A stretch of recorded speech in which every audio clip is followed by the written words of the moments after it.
সম্মানিত প্রধান অতিথি আন্তর্জাতিক ইসলামী স্কলার জনাব মাওলানা মুফতি ডক্টর এনায়েতুল্লাহ আব্বাসিয়া সিদ্দিকী পীর সাহেব জালপুরি ইতিমধ্যে আমাদের মাহফিলে এসে উপস্থিত আছেন। আপনারা যারা ভিডিও দেখেন না কেন, বাইরে আপনারা যারা ঘুরাঘুরা করছেন, আপনারা সবাই দয়া করে প্যান্ডেলের ভিতরে চলে আসুন। এ পর্যায়ে আমাদের সম্মুখে মহামূল্যবান নসিহত পেশ করবেন। সম্মানিত উপস্থিতি, সম্মানিত মুসলিম একরাম, আমাদের আজকের ওয়াজ মাহফিলের সম্মানিত প্রধান অতিথি আল্লামা সাইয়্যিদ ডক্টর এনায়েতুল্লাহ আব্বাসী হুজুর আমাদের মাঝে উপস্থিত হয়েছেন। আলহামদুলিল্লাহ, হুজুরের অনুমতি ক্রমে হুজুরের বয়ানের পূর্বে আমাদের আজকের ওয়াজ মাহফিলের সম্মানিত বিশেষ অতিথি হযরত মাওলানা আবি আব্দুল্লাহ মোহাম্মদ আইনুল্লাহ হুজুরকে কিছু বক্তব্য রাখার অনুরোধ করছি।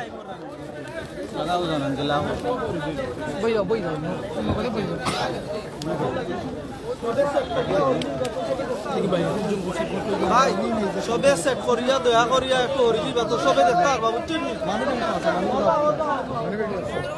আপনাদের সম্মুখে মহামূল্যবান নসিহত নিয়ে আসছেন উপমহাদেশের প্রখ্যাত ওলিয়ে কামিল ফুলতলি সাহেবুল্লাহ রহমতুল্লাহ আলাইহির সুযোগ্য খলিফা হযরত মাওলানা আবি আব্দুল্লাহ মোহাম্মদ আইনুল হুদা। السلام عليكم ورحمة الله وبركاته. الحمد لله وكفى وسلام على عباده الذين اصطفى. আসলে আমি তো আগেই কথা বলছিলাম, আমার এখানে আসা মূলত যেহেতু হুজুর এখানে আসবেন, আমার বাড়ি এখান থেকে খুব দূরে না, দায়িত্ব মনে করে এসেছি যে এখানে উপস্থিত হওয়া জরুরি। আমরা একে আদর্শের মানুষ, একে আকীদা লালন করি, সুখে দুঃখে আমরা মূলত এক পরিবারের মানুষ। আমি যে কথা বলছিলাম, আল্লাহর হাবিব সাল্লাল্লাহু আলাইহি ওয়া আলিহি ওয়াসাল্লামকে আল্লাহ রাব্বুল আলামিন যদিও পাঠিয়েছেন এই পৃথিবীতে, তবে আমাদের নবী শুধু এই পৃথিবীর নবী নন, আরো পৃথিবী দেখার সম্ভাবনা যেমন আছে, আরো সৌরজগৎ দেখার সম্ভাবনাও তেমন আছে। লায়াবলুগান্না হাযাল আমরু মা বালাগাল লাইলু ওয়ান নাহার, যেখানে যেখানে রাত হয় দিন হয়, হাদিসটা সহিহ, যেখানে যেখানে রাত হয় দিন হয়, এই দিনের আওয়াজকে আল্লাহ রাব্বুল আলামিন অবশ্যই অবশ্যই সব জায়গায় পৌঁছায় দেবেন। তার মানে হচ্ছে আমাদের নবী যে জগতে, যেই পৃথিবীতে, যেই সৌরজগতে আমাদের নবী রহমত, সেই জগতেই আমরা যারা রহমতুল লিল আলামিনের উম্মত, আমাদের কিছু দায়িত্ব আছে। আমরা শুধু হলে চলবে না। আমাদের বর্তমান সময়ে বিশেষ করে এই বাংলাদেশে সব থেকে বেশি প্রচেষ্টা হচ্ছে যা পারো ছোট হোক, যা পারো ডিভিশন হোক, বিভক্ত হোক। এই সময় বিশেষ করে সারা বিশ্বেই মুসলমানরা আমরা খুব ভালো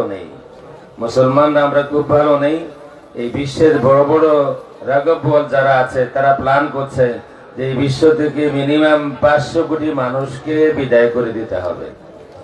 তাদের প্ল্যানের অংশ হোক বা না হোক, মুসলমান বর্তমান বিশ্বে মানুষকে হত্যা করা হচ্ছে একেবারে নির্বিচারে যাদেরকে হত্যা করা হচ্ছে বিভিন্ন দেশে, তারা মুসলমান। আমাদেরকে ঐক্যবদ্ধ হতে হবে, সারা বিশ্বে আমাদেরকে ঐক্যবদ্ধ হতে হবে।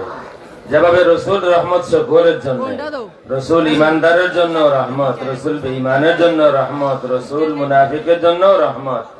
আমরা যারা আছি আমাদেরও দায়িত্ব আছে সব জায়গায় রসুলের এই মেসেজকে, রসুলের মহব্বতের মেসেজকে, রসুলের শুদ্ধ আকীদার মেসেজকে সব জায়গায় পৌঁছে দিতে হবে নিয়মতান্ত্রিক ভাবে। আল্লাহ রাব্বুল আলামিন আজকের এই মাহফিলকে কবুল করুন। হুজুরের আগমন মুসাফির তিনি, ইনশাআল্লাহ ওনার সাথে আমরা সকলে দোয়াতে শরীক হব। আল্লাহ আমাদের সকলের মনের বাসনা পূরণ করবেন।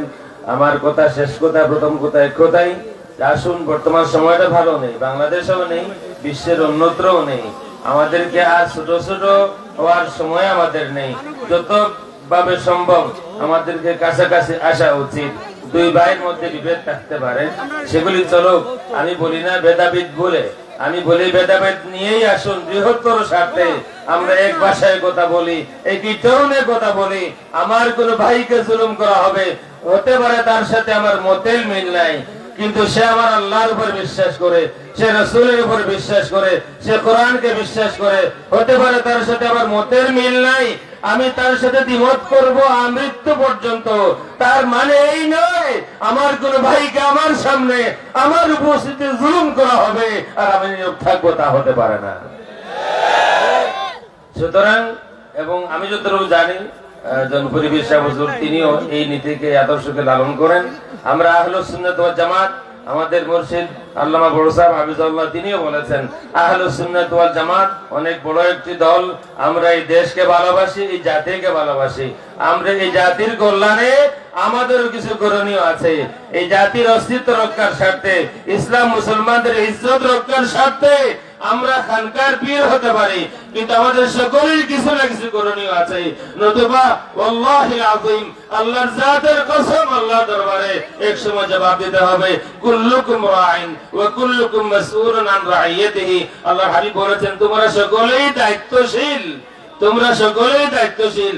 আল্লাহর দরবারে সকলের জবাবদিহি করতে হবে। আল্লাহ রাব্বুল আলামিন জবাবটা রেডি করার তৌফিক আমাদেরকে দান করুন। আমিন। আসসালামু আলাইকুম ওয়া রাহমাতুল্লাহি ওয়া বারাকাতুহু।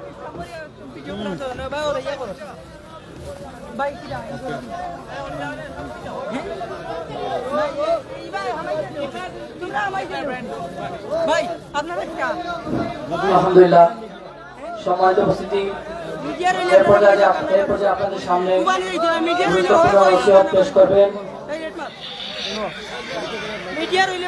হযরত মাওলানা সাইয়্যিদ ডক্টর এনায়েতুল্লাহ আব্বাসী হুজুর। আপনাদের সামনে মহামূল্যবান নসিহত পেশ করবেন।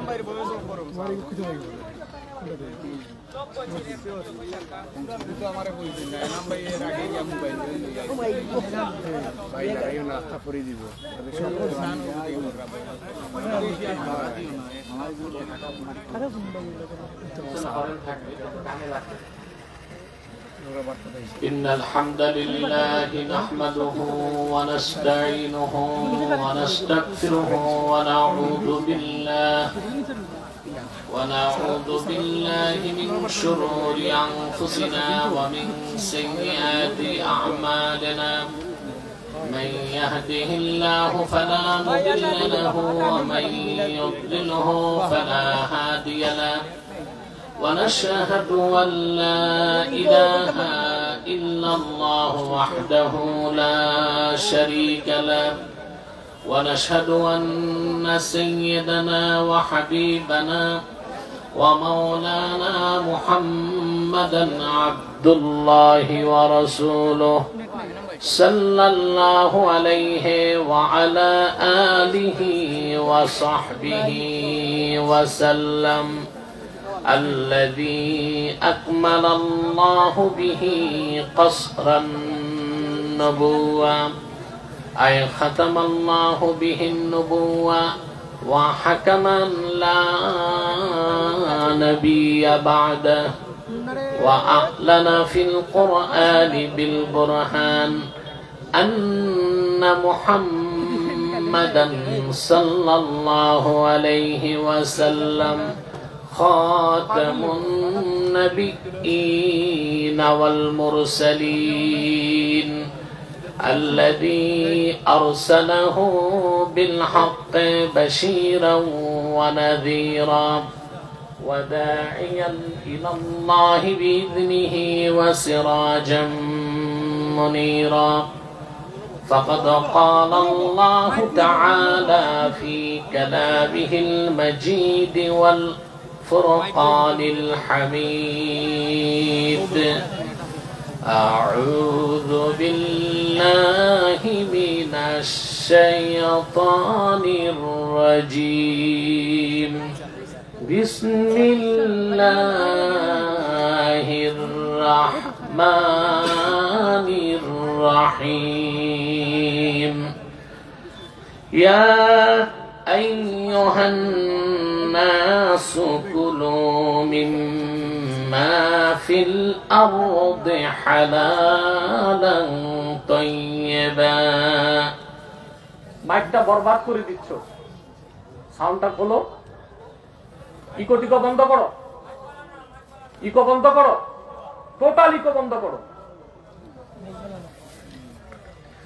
ولا تتبعوا خطوات الشيطان إنه لكم عدو مبين صدق الله العظيم وصدق رسوله النبي الكريم ونحن على ذلك من الشاهدين والشاكرين والحمد لله رب العالمين إن الله وملائكته يصلون على النبي يا أيها الذين آمنوا صلوا عليه وسلموا تسليما اللهم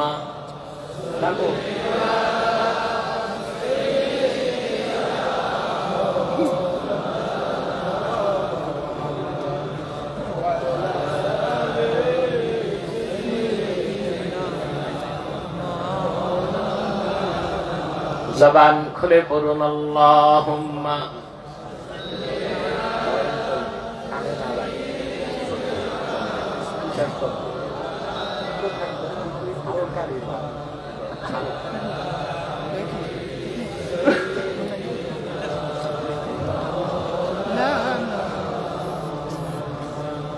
मेरा दिल तड़प रहा है मेरा जल रहा है सीना ये दवा वही मिलेगी मुझे ले चलो मदीना अल्लाहुम्मा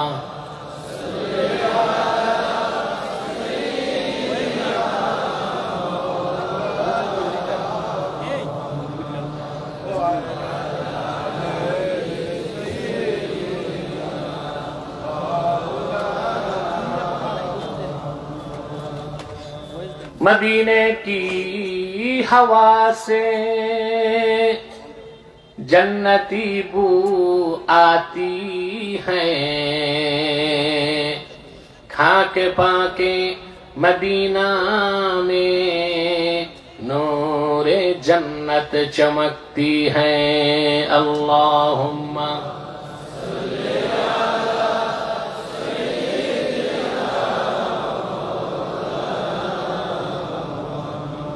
वाला ली सय्यदना मौलाना मुहम्मद मुहम्मदुन रसूलुल्लाह सल्लल्लाहु अलैहि वसल्लम खतमल्लाहु बिहिन नबुव्वा व हकमन ला नबी बअदहु बलागल उला बिकमालिही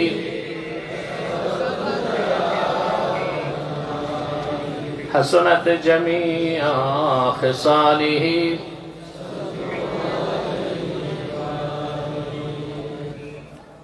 मुहम्मदिया जामे मस्जिद लतीफिया सत्तार शाबेला हाफिजिया इब्तिदाई मद्रासा ও এতিমখানা কমিটির যৌথ উদ্যোগে মুমিন মুসলমানদের আত্মার মাগফিরাত কামনায় আজকের রিসালাত সওয়াব মাহফিলের সম্মানিত সভাপতি হাজী আব্দুস সালাম সিদ্দিকী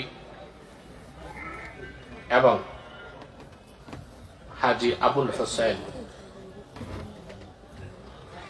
বারাকাল্লাহু ফি উমরিহিমা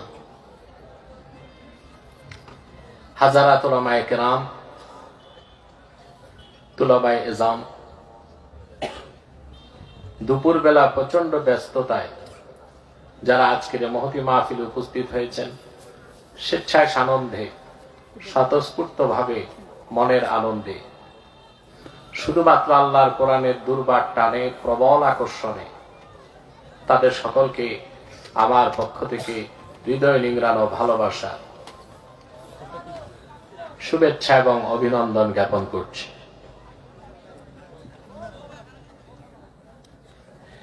সবটুকুন প্রশংসা আল্লাহ সুবহানাহু ওয়া তাআলার জন্য, যিনি অসংখ্য মানুষ থেকে পছন্দ করে আমাদেরকে নির্বাচন করেছেন তার কোরআনুল কারীমের শ্রোতা হিসেবে কবুল করেছেন। সেজন্য আমরা সকলে একবার অবনত চিত্তে হৃদয়ের আবেগ, অনুভূতি ও শ্রদ্ধাকে উজাড় করে সমবেত কণ্ঠে বলি আলহামদুলিল্লাহ। অগণিত অসংখ্য দরুদ ও সালাম আল্লাহর সৃষ্টির প্রধান আকর্ষণ, বিশ্ব সভার সভাপতি, সকল নবী রাসূলগণের মাথার তাজ, শামসুল হিদায়াত, বদরুদ্দুজা, সাইয়্যিদুস সাকালাইন, ইমামুল মুরসালিন, খাতামুন নবিয়্যিন ওয়াল মুরসালিন, আফতাবে নবুওয়াত, শাহানশাহে রিসালাত, সরকারে দো জাহান, সুলতানুল মদিনা, নবিয়ুল আম্বিয়া, হুজুরে আকরম, নূরে মুজাসসাম, নূরুন আলা নূর, সাইয়্যিদিনা হাবিবিনা শফিঈনা মাওলানা মুহাম্মদ সাল্লাল্লাহু আলাইহি ওয়াসাল্লামের উপর আল্লাহ তাবারাকা ওয়া তাআলা যাকে আজ থেকে প্রায় ১৫০০ বছর আগে প্রেরণ করেছেন সর্বশ্রেষ্ঠ ও সর্বশেষ নবী ও রাসূল হিসেবে, যার পরে আজ পর্যন্ত পৃথিবীতে অবশ্যই কোনো প্রকার নবী কিংবা রাসূল অবশ্যই আসে নাই, অবশ্যই এখনো নাই, অবশ্যই কিয়ামত পর্যন্ত আসবে না। সম্মানিত সুধী, আপনারা সেই জোহরের আগ থেকে বক্তব্য শুনে এসেছেন, আলহামদুলিল্লাহ বলুন, আলহামদুলিল্লাহ। হলো না? পুরুষোচিত কণ্ঠে বলুন আলহামদুলিল্লাহ। যারা এখানে বসে আছেন চরম ধৈর্যের পরাকাষ্ঠা প্রদর্শন করে আমাদের এখানে আসার পেছনে পার্থিব, জাগতিক, সামাজিক, রাজনৈতিক, আর্থিক কোনো স্বার্থ নেই। আমরা এসেছি শুধুমাত্র আল্লাহ তার হাবিবের রেজামন্দি হাসিল করার জন্য, ঠিক না? এতে আমরা খুশি না বেজার? মুমিনের পরিচয় হচ্ছে, আলামত হচ্ছে আল্লাহর কোরআন তেলাওয়াত হলে, কোরআন কারীম শুনলে তাদের ঈমানের নূর বেড়ে যায়। আর মুনাফিকের আলামত হচ্ছে কোরআনের আওয়াজ শুনলে কলিজা জ্বলে, ঠিক না? আল্লাহ রাব্বুল আলামিন বলেন, ইন্নামাল মুমিনুনা আল্লাযীনা ইযা যুকিরাল্লাহু ওয়াজিলাত কুলুবুহুম ওয়া ইযা তুলিয়াত আলাইহিম আয়াতুহু যাদাতহুম ঈমানাও ওয়া আলা রাব্বিহিম ইয়াতাওয়াক্কালুন। পরিপূর্ণ মুমিন তো তারাই, ইযা যুকিরাল্লাহ আই ইযা যুকিরা ইনদাহুম আহকামুল্লাহ, তাদের সামনে যখন আল্লাহর বিধিবিধান উচ্চারিত হয় তাদের অন্তরগুলো আল্লাহর ভয়তে নরম হয়ে যায়। সুবহানাল্লাহ। ওয়া ইযা তুলিয়াত আলাইহিম আয়াতুহু, আর যখন তাদের সামনে কোরআনের আয়াত তেলাওয়াত হয়, যাদাতহুম ঈমানা, কোরআনের তেলাওয়াত তাদের ঈমানকে বহুগুণ বাড়ায় দেয়। আলহামদুলিল্লাহ বল। তা আলামত থেকে বোঝা যায় আপনারা সব কোরআন প্রেমিক। ঠিকটা তো ঠিক মতো বললেন না? এবং মুমিন। কোরআন কারীমের মাহফিলে মুমিন যতক্ষণ বসে থাকবে তার হৃদয় পবিত্র হতে থাকবে, বুঝুক আর না বুঝুক, শুধু কোরআন কারীমের বরকতে অন্তর পবিত্র হতে থাকবে। হযরত ইব্রাহিম খাওয়াস রাহমাতুল্লাহ বলেছেন, মানুষের হৃদয়ে যে রোগ ব্যাধি হয় তার জন্য 5টা ঔষধ। কয়টা? মাত্র 5টা। কয়টা? অন্তরের রোগ যে আছে আমাদের, বুঝি আমরা? কথা বলেন। আমাদের অন্তরে কিন্তু রোগ আছে, হার্টে রোগ আছে, আর হার্টের এই রোগের জন্য কোনো কার্ডিওলজিস্ট, হার্ট স্পেশালিস্টের কাছে গেলে কোনো কাজ হবে না। এই রোগ বরং তার ভিতরে আরো বেশি, ঠিক না? মানুষের অন্তর যখন অসুস্থ হয়ে যায়, হৃদয়ের মধ্যে যখন কালিমা ঢুকে, নেফাক ঢুকে, তখন মানুষের হৃদয়ে 2 ধরনের কাজকেই ভালোবাসে। ওয়াজ মাহফিলও যায়, গানের কনসার্টও যায়। আহমদ বিন হাম্বল রাহমাতুল্লাহ তিনি সহিহ সনদে রওয়ায়াত করেছেন, আল্লাহর হাবিব সাল্লাল্লাহু আলাইহি ওয়াসাল্লাম ইরশাদ করেছেন, অন্তর চার প্রকার। প্রথম হচ্ছে কলবুন আজরাত ফাহুয়া কলবুল মুমিন। প্রথম প্রকার অন্তর হচ্ছে মুমিনের অন্তর, যা পবিত্র, নূরে ভরপুর, ঈমানে আচ্ছাদিত। সুবহানাল্লাহ বলবেন। দ্বিতীয় প্রকার হচ্ছে কলবুন মারবুতুন বিল গিলাফ, কাফেরের অন্তর, ওটা পর্দা দিয়ে ঢাকা, ওটার ভিতরে কখনো নূর ঢুকতে পারে না। তৃতীয় প্রকার হচ্ছে কলবুন মানকুস, মুনাফিকের অন্তর, ইসলামকে চিনছে কিন্তু গ্রহণ করতে পারে না। 4 নাম্বার হচ্ছে কলবুন মুসাফফাহ, কলবুন, এটা হচ্ছে এমন কলব ফাফিহি ঈমানু ওয়া নিফাক, এরকম অন্তরে ঈমানও থাকে আবার কিছুটা মুনাফিকিও। ফামাসালুল ঈমানি ফিহি কামাসালিল বাকলাহ ইয়ামুদ্দুহাল মাউত তাইয়্যিব, এই অন্তরে ঈমান যে থাকে তার উদাহরণ হচ্ছে সবুজ শাকসবজির মতো, বিশুদ্ধ পানি পেলে যা বেড়ে যায়। ওমাসালুন নিফাকি ফিহি কাল কুরহাতি ইয়ামুদ্দুহাল কাইহু, আর এই অন্তরে যে মুনাফিকি থাকে ওটা ক্ষতের মতো, ক্ষত স্থান, পূজার রক্ত পেলে দূষিত ক্ষতটা বেড়ে যায়। কথা বুঝতেছেন? তো এই অন্তর যাদের, তাদের আলামত কি? তারা ওয়াজ মাহফিলও যায়, গানের কনসার্ট, তারা নামাজও পড়ে, সুদও খায়, তারা দাড়িও রাখে, ঘুষও খায়। এখন বলুন তো আমাদের বাংলাদেশিদের কোন প্রকার অন্তর? আপনি সামনে বলতে জানে চলে আসে।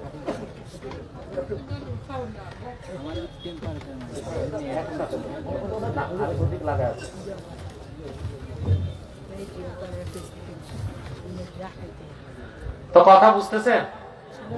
আমাদের দেশের অধিকাংশ লোকের অন্তর কোন প্রকার? চতুর্থ প্রকার কলবুন মুসাফফাহ, ওখানে ঈমানও আছে আর কিছু কি আছে? আরে ভাই বাতো না, নেফাক।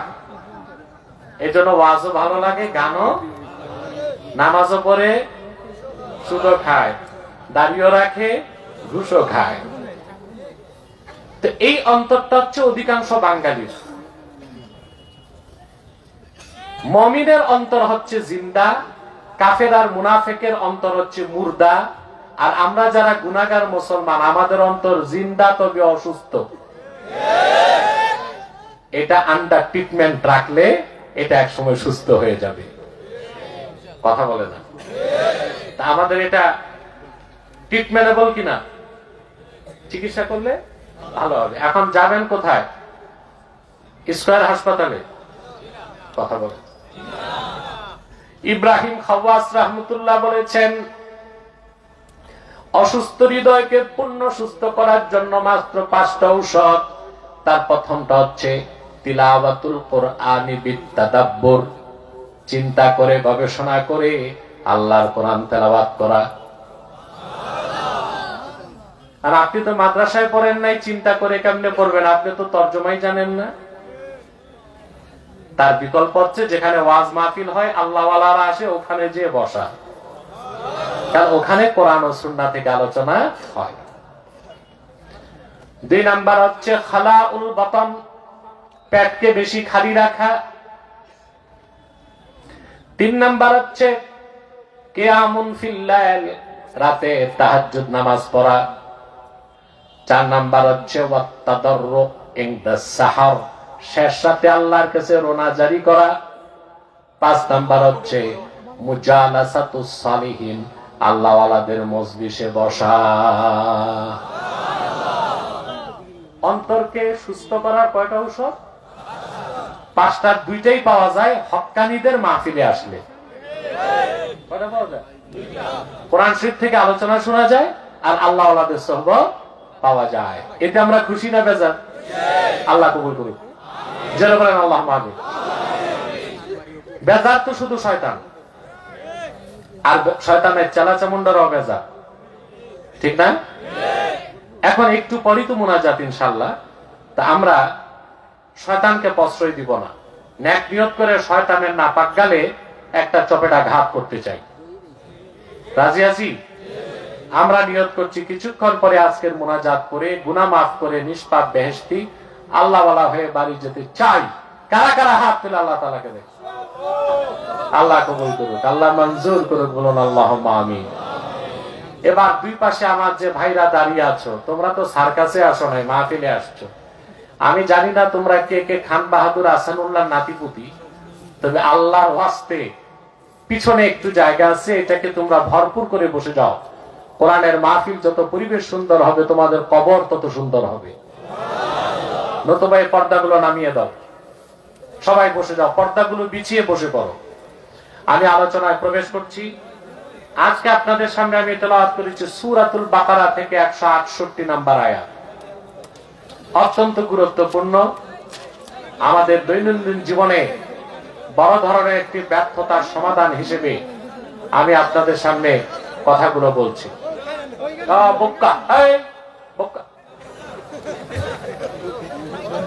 আপনারা তো ঝামেলা করতেছেন ভাই, চুপচাপ বসেন না, ওরা যেমনে বসে বসুক, বাস হয়ে গেছে।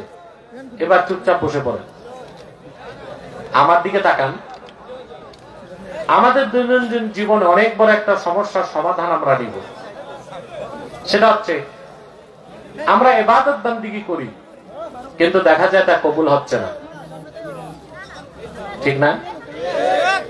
আমরা দোয়া মোনাজাত করে আমাদের বুক ভাষায় ফেলতেছি, আমাদের দোয়া কবুল হচ্ছে না। কি তার মূলভূত কারণ তা অনুসন্ধান করব আজকে। আমরা পারবো? বলেন। সমস্যাটা দেখব, সমাধানটা নিব। সেই লক্ষ্যে সূরাতুল বাকারা থেকে 168 নাম্বার আয়াত আমি তেলাওয়াত করেছি। নির্ভরযোগ্য মুফাসসির এবং মুহাদ্দিসগণের দৃষ্টিকোণ থেকে এই আয়াতকে কেন্দ্র করে কিছু কথা আপনাদের সামনে তুলে ধরার চেষ্টা করব ইনশাআল্লাহ। আল্লাহ রাব্বুল আলামিন বলেন, ইয়া আইয়ুহান নাসু কুলু মিম্মা ফিল আরদি হালালান তাইয়্যিবা ওয়া লা তাত্তাবিউ খুতুওয়াতিশ শাইতান। হে মানব জাতি, তোমরা ভূপৃষ্ঠে যা কিছু হালাল এবং পবিত্র সেটাই খাদ্য হিসেবে গ্রহণ করো। ওয়ালা তাত্তাবিউ খুতুওয়াতিশ শাইতান, শয়তানের পদাঙ্ক সমূহ অনুসরণ করো না। ইন্নাহু লাকুম আদুউম মুবিন, নিশ্চয় শয়তান তোমাদের প্রকাশ্য শত্রু। এই নির্দেশ কার? জোরে বলতে হবে। লক্ষণীয় বিষয়, আল্লাহ মানব জাতিকে হালাল খেতে বললেন, হালালান তাইয়্যিবা, হালাল এবং পবিত্র। সুবহানাল্লাহ। কিন্তু নির্দেশটা তিনি শুধু মুমিনদেরকে দেন নাই, বরং তাবৎ মানব জাতিকে দিয়েছেন। আল্লাহ ইয়া আইয়ুহান নাস বলেছেন, হে মানব জাতি। মানব জাতির মধ্যে তো সবাই থাকে, কথা বলে না? মুমিন, কাফের, মুশরিক, আস্তিক, নাস্তিক, বিশ্বাসী, অবিশ্বাসী সবাই কি মানব জাতির অন্তর্ভুক্ত না? এখন প্রশ্ন হচ্ছে, ঈমান ছাড়া তো কোনো নেক আমল কবুল হয় না, তো যারা কাফের মুশরিক তারা হালাল খেলে লাভ কি? প্রশ্ন আসে না? কারণ সকল আমল কবুলের জন্য শর্ত হচ্ছে ঈমান থাকতে হবে। যার ঈমান নাই তার কোনো নেক আমল কবুল হবে? কথা বলেন। আল্লাহ রাব্বুল আলামিন বলেন, ওয়া মান ইয়াবতাগি গায়রাল ইসলামি দীনান ফালান ইউকবালা মিনহু ওয়া হুয়া ফিল আখিরাতি মিনাল খাসিরিন। আর যে ব্যক্তি আমার হাবিব মুহাম্মদ সাল্লাল্লাহু আলাইহি ওয়াসাল্লামের আনিত দ্বীনকে গ্রহণ করবে না, তার কোন নেক আমল, নামাজ, রোজা, হজ, যাকাত কোনো কিছুই আল্লাহর কাছে গৃহীত হবে না। এই ঘোষণা কার? ঈমান ছাড়া নামাজ, রোজা, হজ, যাকাত কিছু কবুল হবে? সবকিছুর আগে কি? জোরে বলেন। ঈমান আনার পরে নামাজ, ঈমান আনার পরে যাকাত, ঈমান আনার পরে সব কাজ। যার ঈমান নাই সে যদি নামাজ রোজা করে ওটা কি মুসলিম না মুনাফিক?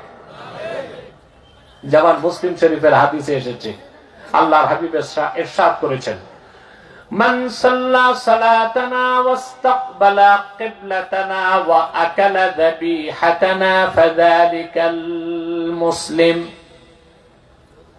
যে ব্যক্তি আমাদের সালাতকে আদায় করলো, আমাদের কিবলা কাবাকে মানলো, আমাদের জবাইকৃত পশুর গোশত খেলো, সে লোকটা মুসলিম। কিন্তু ঈমান নাই এনে নামাজ পড়লে, কাবা মানলে মুসলিম হওয়া যাবে? যার ঈমান নাই সে যদি নামাজ পড়ে, রোজা রাখে, যাকাত দেয়, কোরবানি দেয়, কিন্তু ঈমান নাই, সে হচ্ছে মুনাফিক। সে কি? কিন্তু যদি তার দ্বারা কুফর প্রকাশ পায়, ওয়া ইন সাদারা মিনহু কুফরুন কাওলান আও ফি'লান আও তাকরীরা, কিন্তু তার দ্বারা যদি কুফর বাওয়াহা, সুস্পষ্ট কুফর প্রকাশ পেয়ে যায় মুখে বা লেখায় বা কাজে, তখন আর তাকে মুনাফিক বলা হবে না, সরাসরি কাফের বলা হবে। কি বলা হবে? আর যতক্ষণ তার দ্বারা কুফর প্রকাশ না পাবে, আমরা জানি না তার ঈমান আছে না নাই। যদি ঈমান না থাকে, নামাজ রোজা করে, তাকে শরীয়তে বলা হবে কি? মুনাফিক। কথা বুঝতেছেন আমার ভাইরা? তাহলে সকল আমল কবুলের জন্য শর্ত হচ্ছে কি? ঈমান। অথচ আল্লাহ তাআলা হালাল খেতে বললেন গোটা মানব জাতিকে। প্রশ্ন হচ্ছে যাদের ঈমান নাই তারা হালাল খেলেই কি আর না খেলেই কি? প্রশ্ন আসে কিনা? কথা বলেন। দেখুন, প্রত্যেকটি হারাম খাদ্যের কুপ্রভাব তিনটা জায়গায় প্রভাব বিস্তার করে মানুষের। কটা জায়গায়? দেহে, চরিত্রে, মানসিকতায়। আল্লাহ তাআলা কিন্তু সব হালাল জিনিসগুলো আমাদের জন্য রিজিক বানাইছেন। সুবহানাল্লাহ। আর ওই রিজিকের ক্ষেত্রে তিনি কোনো বৈষম্য করেন নাই। মুসলমানকে যেরকম অক্সিজেন দেন, বৃষ্টি দেন, চাল ডাল দেন, কাফের মুশরিকের জন্য কি নিম্নমানেরটা দেন? না একই রকম? সব ভালো জিনিস রিজিক বানাই দিচ্ছেন না? এখন যারা কুকুর, শুকর, জোক, কেঁচো, কাকড়া, ব্যাঙ এগুলো খায়, এগুলো তো আল্লাহ রিজিক বানায় দেন নাই তাদের জন্য, ওরা না খাচ্ছে। কথা বলেন। আল্লাহ যা দিচ্ছেন সব কি? وَلَقَدْ كَرَّمْنَا بَنِي آدَمَ وَحَمَلْنَاهُمْ فِي الْبَرِّ وَالْبَحْرِ وَرَزَقْنَاهُمْ مِنَ الطَّيِّبَاتِ। আল্লাহ রাব্বুল আলামিন বলেন, আমি আদম সন্তানদেরকে রেসপেক্টেড করেছি, সম্মানিত করেছি। জল এবং স্থলে তাদেরকে কর্তৃত্ব দিয়েছি, আর সবচেয়ে দামি মূল্যবান জিনিসগুলোকে রিজিক বানায় দিছি। সুবহানাল্লাহ। সব দামি জিনিস রিজিক না? এখন যারা অখাদ্য, কুখাদ্য, হারাম খাচ্ছে, ওটা তো ওদের নফসানিয়াতের কারণে, ঠিক না? তো প্রত্যেকটা আল্লাহ যে জিনিসগুলোকে হারাম করেছেন খেতে, প্রত্যেকটার একটা কুপ্রভাব আছে। আর প্রত্যেক হারাম খাদ্যের কুপ্রভাব কয় জায়গায় প্রভাব বিস্তার করে? দেহে, মানসিকতায়, চরিত্রে। যেমন শুকরকে হারাম করা হয়েছে, ঠিক না?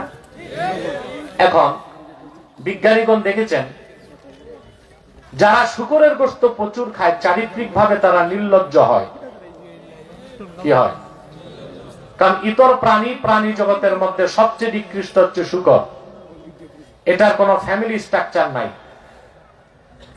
একটা হাতির মধ্যে দেখবেন, একটা পুরুষ হাতি একটা নির্ধারিত মহিলা হাতির কাছে যায়, একটা বাঘ একটা নির্ধারিত বাঘিনীর কাছে যায়, কিন্তু শুকরের এইগুলো নাই। ওরা অবাধ যৌন সম্পর্ক করে থাকে। এই জন্য শুকরের গোশত যারা খায় তারা চারিত্রিক ভাবে খুব নির্লজ্জ হয়।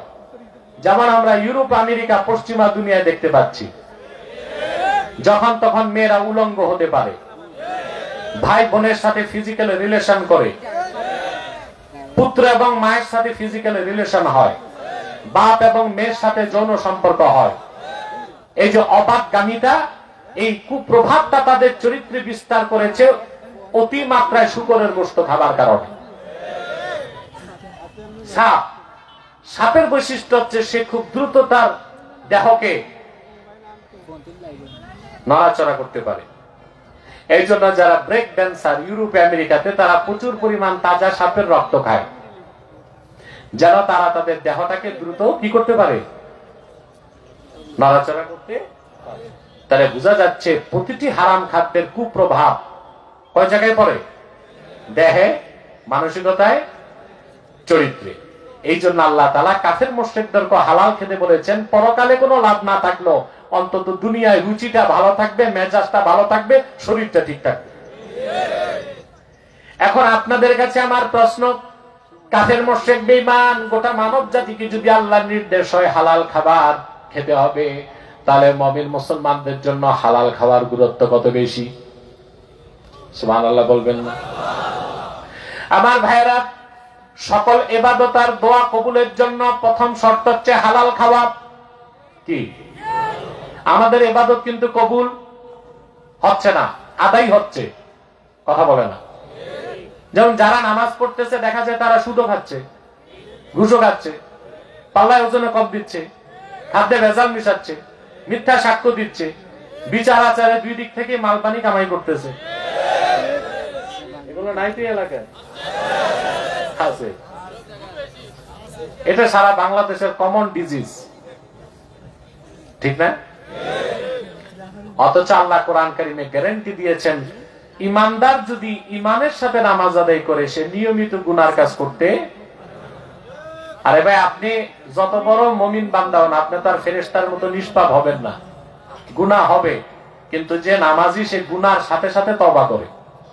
সুবহানাল্লাহ। এই জন্য 5 ওয়াক্ত নামাজি নিয়মিত গুনার কাছে থাকতে পারে না। আল্লাহ রাব্বুল আলামিন বলেন, উতলু মা উহিয়া ইলাইকা মিনাল কিতাবি ওয়া আকিমিস সালাতা ইন্নাস সালাতা তানহা আনিল ফাহশাই ওয়াল মুনকার। আল্লাহ বলেন, প্রিয় হাবিব মুহাম্মদ সাল্লাল্লাহু আলাইহি ওয়াসাল্লাম, আপনার উপর অবতীর্ণ কোরআন আপনি তেলাওয়াত করুন, নামাজ কায়েম করুন, আর উম্মতকে বলে দিন মুমিনের নামাজ তাকে অবশ্যই গুনার কাজ, অশ্লীল কাজ থেকে রক্ষা করে। আমরা নামাজ পড়ে মসজিদ থেকে বের হয়ে ঘুষ খাই, কথা বলেন। মসজিদ থেকে বের হয়ে ওযু করার পর সুদের ইন্টারেস্ট নেই। কারণ আল্লাহর কথা তো চিরসত্য, মহাসত্য, ধ্রুব সত্য। নামাজি তো নিয়মিত সুদ আর ঘুষ খাইতে পারে না, তার অর্থ হচ্ছে তার নামাজ আদা হচ্ছে, কবুল। সকল ইবাদত, দোয়া, মুনাজাত কবুলের শর্ত হচ্ছে আকলুল হালাল। সুবহানাল্লাহ। বিশেষ করে ও ভাই মাইকম্যান, পিছনে একটু সাউন্ড বাড়াও, স্টেজে না, মাইক ভালো আছে, আন্দাজি পেও না মাইক খারাপ, এবারটার ব্যবসা কেরোসিন হবে। মানে সেটিংটা হচ্ছে বড় জিনিস। ওরা আসলে ওই যে একটা বড় মেশিন আছে দেখছো, 250 সুইচ, ওই যে একটা, ওটা কিন্তু ও চালাতে পারে না, ওর আব্বাও জানে না, এটা নিয়ে বসে গেছে। এটাতেই গোলমাল হয়, সাউন্ড মিক্সিং এ সমস্যা হয়ে যায়। আসলে আমি এগুলো চাই না। অনেক বক্তা আছে গীত গায় স্টেজে এসে, তাদের জন্য ইকো লাগে, ইকো। এখন আমাকে ইকো দিলে বিরক্ত লাগে। আমি চাই কম আওয়াজ, ক্লিন আওয়াজ। মাইক ভালো আছে, তবে এখন সেটিংটা আস্তে আস্তে ঠিক হচ্ছে, আলহামদুলিল্লাহ। তুমি 3 ফুট দূরে থাকবা। সম্মানিত সুধী, কথা খেয়াল করছেন? তাহলে বিশেষ করে দোয়া কবুলের জন্য 2টা জিনিস লাগবে, আকলুল হালাল, সিদকুল মাকাল। আপনার রিজিক পবিত্র হইতে হবে, আর কথা, জবান কি হইতে হবে? পবিত্র হইতে হবে। সুবহানাল্লাহ। বর্তমান জমানায় রিজিক পাক আর জবান পাক করার চেয়ে বড় বুজুর্গি আর কি আছে বলেন? মিশকাতুল মাসাবিহের হাদিস, আল্লাহর হাবিব বলেছেন, ইন্না ফিল জান্নাতি গুরাফা তুরা যুহুরুহা মিন বুতুনিহা ওয়া বুতুনুহা মিন যুহুরিহা। আল্লাহর জান্নাতের মধ্যে কতগুলো খাস কামরা আছে, যে কামরাগুলোর ভিতর থেকে বাহির দেখা যায়, বাহির থেকে ভিতর দেখা যায়। ফাকামা আরাবিয়্যুন ফাকালা লিমান হিয়া ইয়া রাসূলুল্লাহ সাল্লাল্লাহু আলাইহি ওয়াসাল্লাম। এক বেদুইন সাহাবী দাঁড়ায় গেলেন, দাঁড়িয়ে বললেন, ইয়া রাসূলুল্লাহ সাল্লাল্লাহু আলাইহি ওয়াসাল্লাম, এতদিন তো বেহেশতের কথা শুনেছি, বেহেশতের ভিতরে এত সুন্দর কামরা আছে তা তো জানতাম না।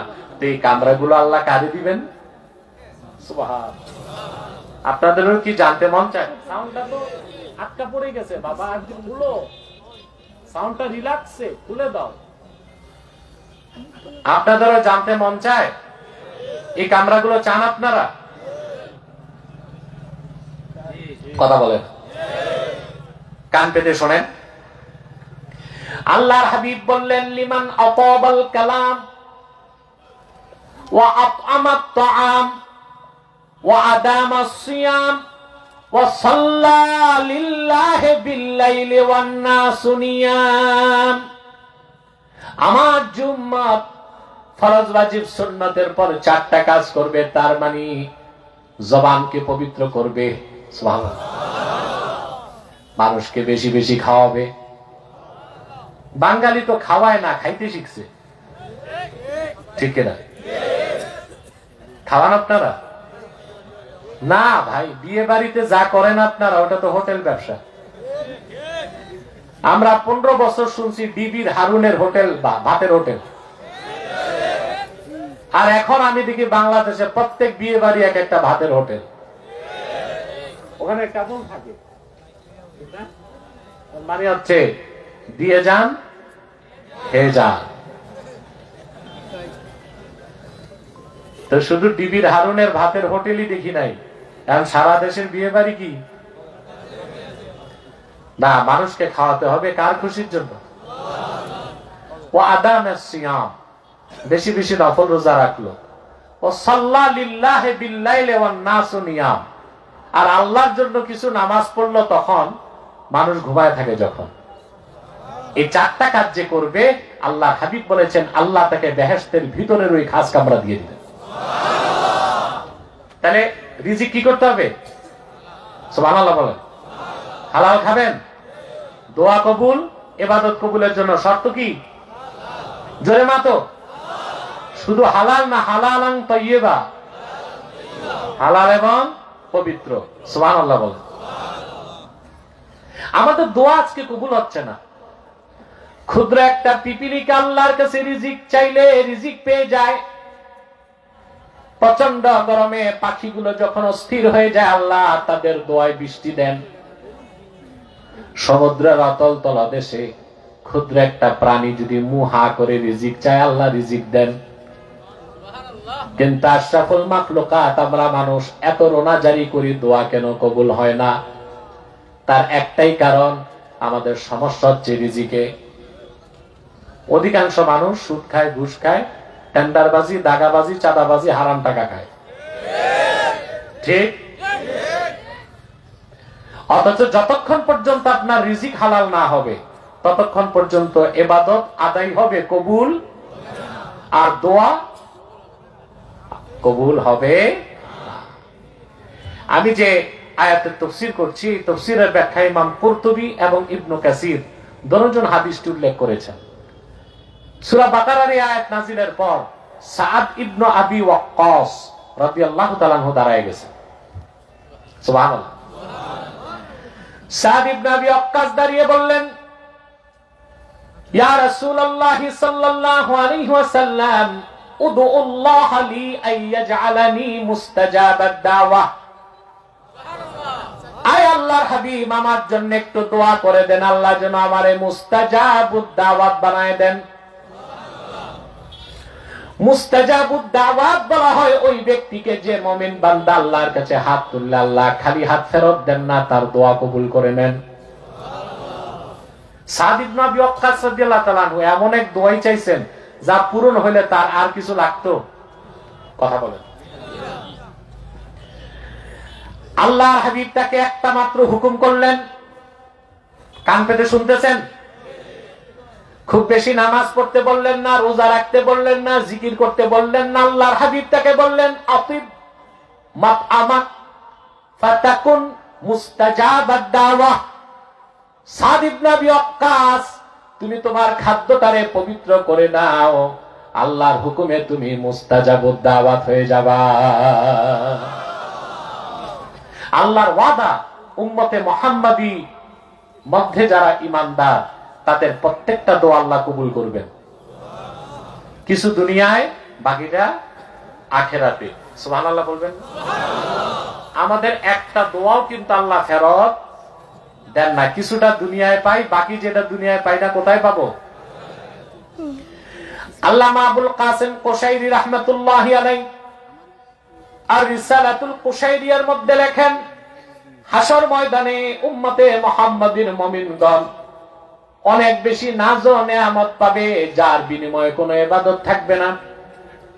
তারা বলবে, আল্লাহ তাআলা এত অধিক পরিমাণ পুরস্কার কিসের বিনিময়ে পেলাম? আল্লাহ বলবেন, রে বান্দা, দুনিয়ায় তোদের যে দোয়াগুলো কবুল করি নাই, তার বিনিময়ে আজকে পুরস্কারগুলো দিয়ে দিলাম।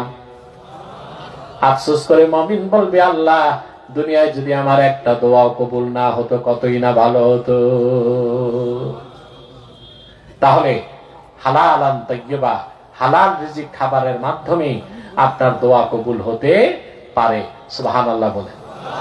আপনি যদি খাঁটি মুমিন হন আর হালালখোর হন, অবশ্যই আল্লাহ আপনার দোয়া কবুল করবেন। বুখারী শরীফের হাদিস, রাসূল করিম সাল্লাল্লাহু আলাইহি ওয়াসাল্লাম আব্দুল্লাহ ইবনে আব্বাস রাদিয়াল্লাহু তাআলা আনহুমাকে একদিন বললেন, ইহফাজিল্লাহ ইয়াহফাজকা তাজিদহু তুজাহাক। সুবহানাল্লাহ। তিরমিজির রওয়ায়াতে এসেছে, ইহফাজিল্লাহ ইয়াহফাজকা তাজিদহু আমামাক। সুবহানাল্লাহ। ইবনে আব্বাস, তুমি আল্লাহর হকগুলোকে হেফাজত করো, আল্লাহ তোমার হেফাজত করবেন। বলেন সুবহানাল্লাহ। কথা বুঝতেছেন? আল্লাহর হক তুমি হেফাজত করো, আল্লাহ তোমার হেফাজত করবেন। বিপদের সময় তুমি আল্লাহকে তোমার সামনে পাবা। সুবহানাল্লাহ বলবেন। বিপদের সময় সামনে পাবা। আমরা ডাকলে আল্লাহকে পাই না কেন?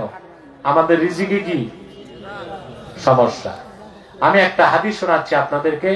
ইমামে ফখরুদ্দিন রাজি তাফসীরুল কবীরে সূরা আর রহমানের তাফসীর করতে যে হাদিসটি উল্লেখ করেছেন, রাসূল করিম সাল্লাল্লাহু আলাইহি সাল্লামের জলিলুল কদর সাহাবী হযরত যায়েদ ইবনুল হারেসা রাদিয়াল্লাহু তাআলা নাম শুনছেন না? কোরআন শরীফে সরাসরি আবু বকর সিদ্দিকের নামও আসে নাই, কিন্তু যায়েদের নামটা আসছে। সুবহানাল্লাহ। তিনি একদিন তায়েফ যাচ্ছেন। কোথায়? ওনার সঙ্গী ছিল এক মুনাফিক। সঙ্গী ছিল মুনাফিক। বুঝেন কথা বলে? মুনাফিক দুই প্রকার। কয় প্রকার? এক প্রকার হচ্ছে, এটা মোল্লা আলী কারি রহমতুল্লাহ মিশকাতে শরামের কাতে লিখেছেন। মুনাফিক কয় প্রকার? এটা একটু চিনাইতে হবে আপনাদেরকে। চিনাবো? মুনাফিক কয় প্রকার? এক প্রকার হচ্ছে কাফের মুনাফিক, আরেক প্রকার হচ্ছে ফাসিক মুনাফিক। আম্মাল মুনাফিকুল কাফির ফাহুয়াল্লাযী আবতানাল কুফরা ওয়া আযহারাল ইসলাম। যে লোক অন্তরে কুফরকে গোপন করে আর ইসলামকে দেখায়, ওই লোকটা কাফের মুনাফিক। আরেক প্রকার লোক আছে, ব্যক্তি হিসেবে মুসলিম কিন্তু চরিত্রটা মুনাফিকের মতো। বাংলাদেশে কোন মুনাফিক বেশি? কাফের মুনাফিক না ফাসিক মুনাফিক? ব্যক্তি মুসলিম, ব্যক্তি কি খাসলত কাদের? আল্লাহর হাবিব ইরশাদ করেছেন সহিহ বুখারীর হাদিস, আরবাউন মান কুন্না ফীহি কানা মুনাফিকান খালিসা।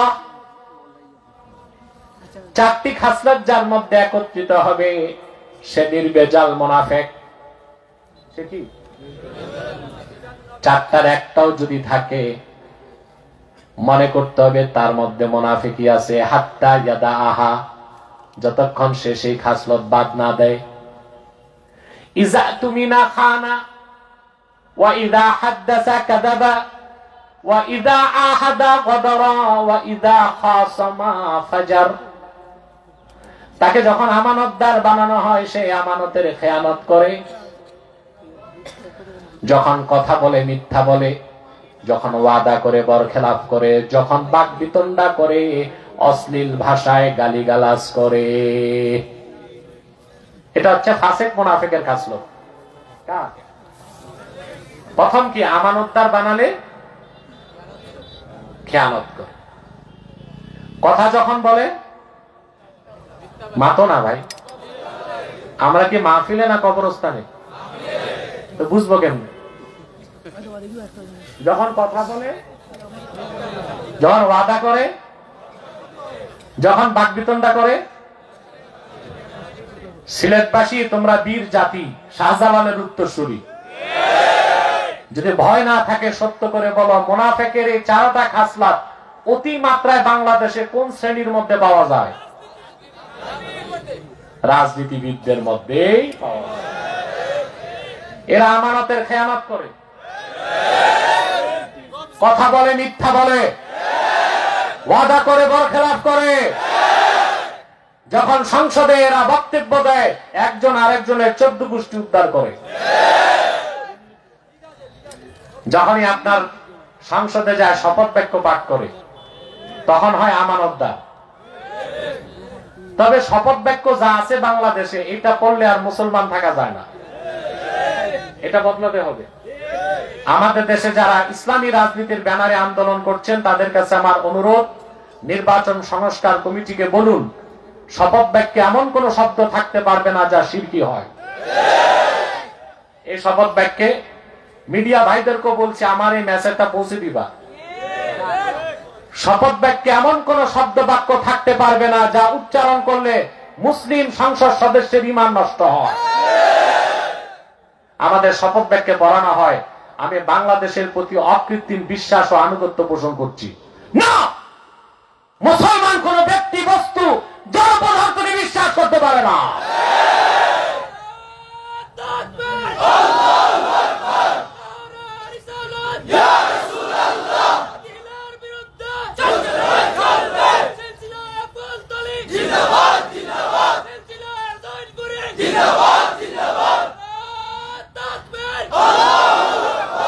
সম্মানিত সুধী, মুসলমান কোন রাষ্ট্রের প্রতি ঈমান আনতে পারে না। আমাদের শপথ বাক্যটা সংশোধন করা যায়। শপথ বাক্যে এমপিরা পড়বে, আমি বাংলাদেশের স্বার্থ রক্ষায় অতন্দ্র প্রহরীর মতো কাজ করব, দেশ বিরোধী কিছু করব না, টাকা চুরি করে কানাডার বেগম পাড়ায় পাঠাবো না। ঠিক না? শপথ বাক্য এইরকম করা উচিত। প্রিয় ভাইরা, তারা যখন এই শপথ বাক্য পাঠ করে আমানতদার হয়, তারপর শুরু হয় খেয়ানত। গম চুরি, তেল চুরি, টিন চুরি, কালভার্টের টাকা চুরি, ডিজিএফ কার্ড চুরি, রিলিফের টাকা চুরি, কাবিখা চুরি। ঠিক কিনা বলেন? বিগত 15 বছরে যে টাকা চুরি হয়েছে বাংলাদেশ থেকে, প্রত্যেকটা মানুষের এখন মাথা পিছু ঋণ হচ্ছে 1,07,000 টাকা। কত? তার আমার আপনার প্রত্যেকের মাথা পিছু ঋণ হচ্ছে 1,07,000 টাকা। দেশ স্বাধীনের পর হেনরি কিসিঞ্জার বলেছিল বাংলাদেশকে তলাবিহীন ঝুড়ি, আর আমি বলি এখন বাংলাদেশ ঝুড়িবিহীন তলা। আগে তলা ছিল না, ঝুড়ি ছিল, এখন ঝুড়ি নাই, তলা। এসব হয়েছে দুর্নীতির কারণে। আমরা দুর্নীতিবাজদের শাস্তি চাই। ডক্টর ইউনূস বলেছে দুর্নীতির টাকাগুলো দেশে ফেরত আনবে। আব্বাসীর কথা ডায়েরিতে লিখে রাখেন, একটা চুরির টাকা দেশে ফেরত আনা যাবে না, কারণ ছোট চোরেরা পাঠিয়েছে বড় চোরদের কাছে। আমাদের কলিজা ঠান্ডা হবে। দুর্নীতিবাজ যারা আছে, আজীবনের জন্য তাদের রাজনীতি নিষিদ্ধ করতে হবে।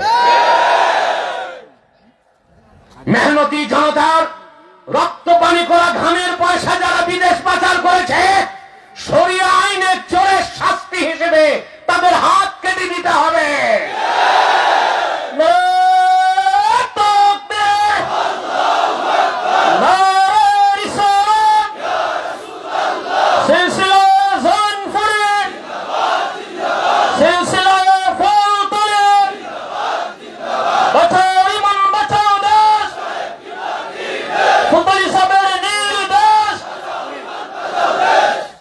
আল্লাহ কবুল করুন, আল্লাহ মঞ্জুর করুন।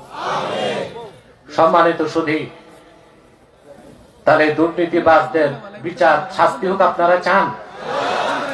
কিন্তু প্রচলিত ত্রুটিপূর্ণ আইনে দুর্নীতিবাজের বিচার হতে পারে? কথা বলেন। এই যে যারা এখন জামিন পাবে ওরা তো আবার নির্বাচনে ঢুকবে। এইরকম একটা আইন হওয়া উচিত, দেশ স্বাধীনের পর থেকে আজ পর্যন্ত সুস্পষ্ট ভাবে যাদের কারাপশন দুর্নীতি প্রমাণিত হয়েছে তারা কখনোই বাংলাদেশে পার্লামেন্ট নির্বাচন করতে পারবে না। এই চোরেরাও ঠিক হয়, সামনে যারা চুরি করার খায়েশ আছে তারাও ঠিক হয়। ঠিক কিনা? শুধু সংস্কার সংস্কার করেন ভাই, কার্যকর সংস্কার লাগবে, ঠিক না? তাহলে যে কথা বলছিলাম, এরা আমানতদার হয়, পরে কি করে? খেয়ানত করে। যখন কথা বলে মিথ্যা বলে।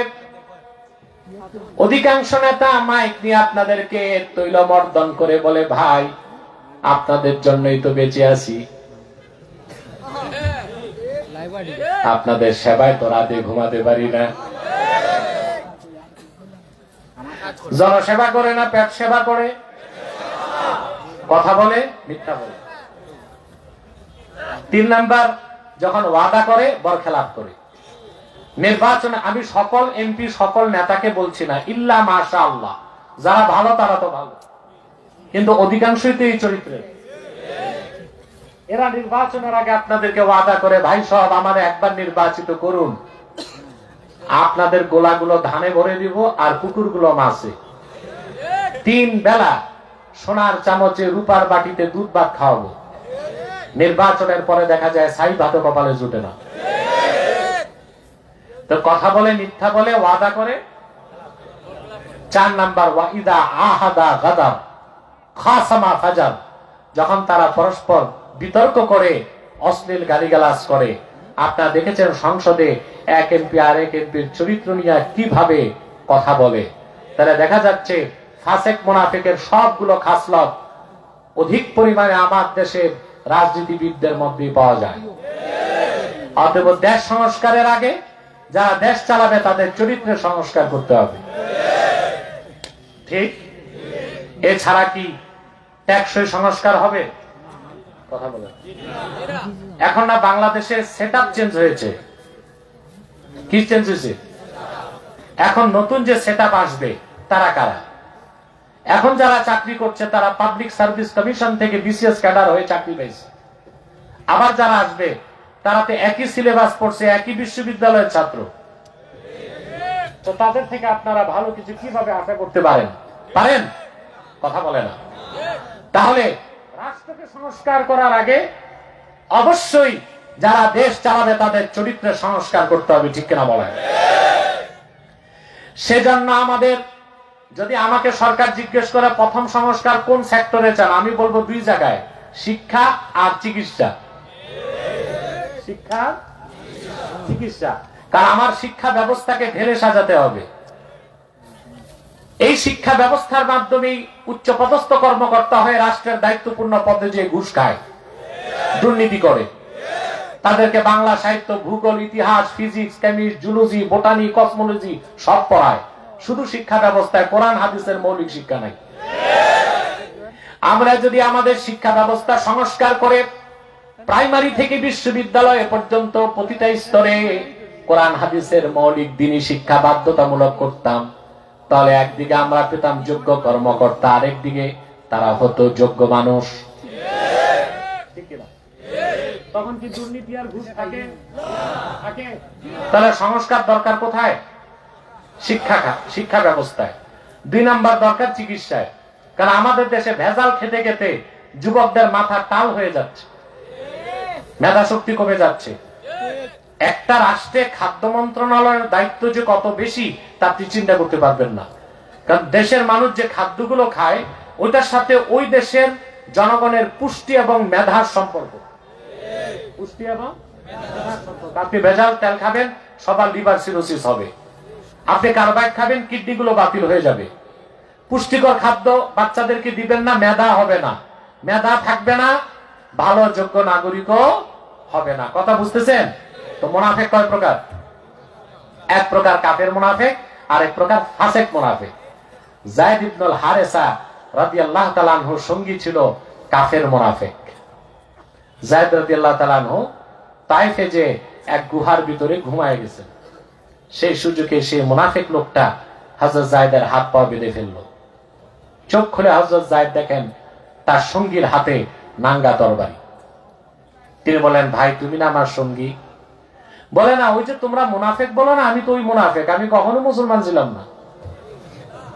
বলো কি? কয় হ্যাঁ। বেশ ভালো কথা, তা আমারে মারবা কেন? আমাকে তুমি মুনাফিক মুনাফিক থাকো, তা আমাকে হত্যা করবা কেন? মুনাফিক কি জবাব দিছে মুসলমান শোনেন।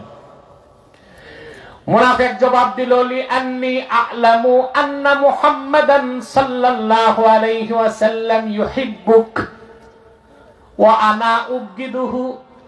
তার একটাই কারণ, আমি জানি মুহাম্মদ সাল্লাল্লাহু আলাইহি ওয়াসাল্লাম তোমাকে স্নেহ করেন, আর আমি আল্লাহর হাবিবের সাথে দুশমনি রাখি। তোমাকে হত্যা করলে আল্লাহর হাবিব কষ্ট পাবেন, এটাই আমার স্বার্থ, আর কিছুই না। আজকে যে উম্মতে মুহাম্মাদীর উপর নির্যাতন হচ্ছে পৃথিবীর বিভিন্ন প্রান্তে, তার একটাই তো কারণ, আমরা মুসলমান কেন? ঠিকটা ঠিক মতো বললা না? এটাই কারণ না?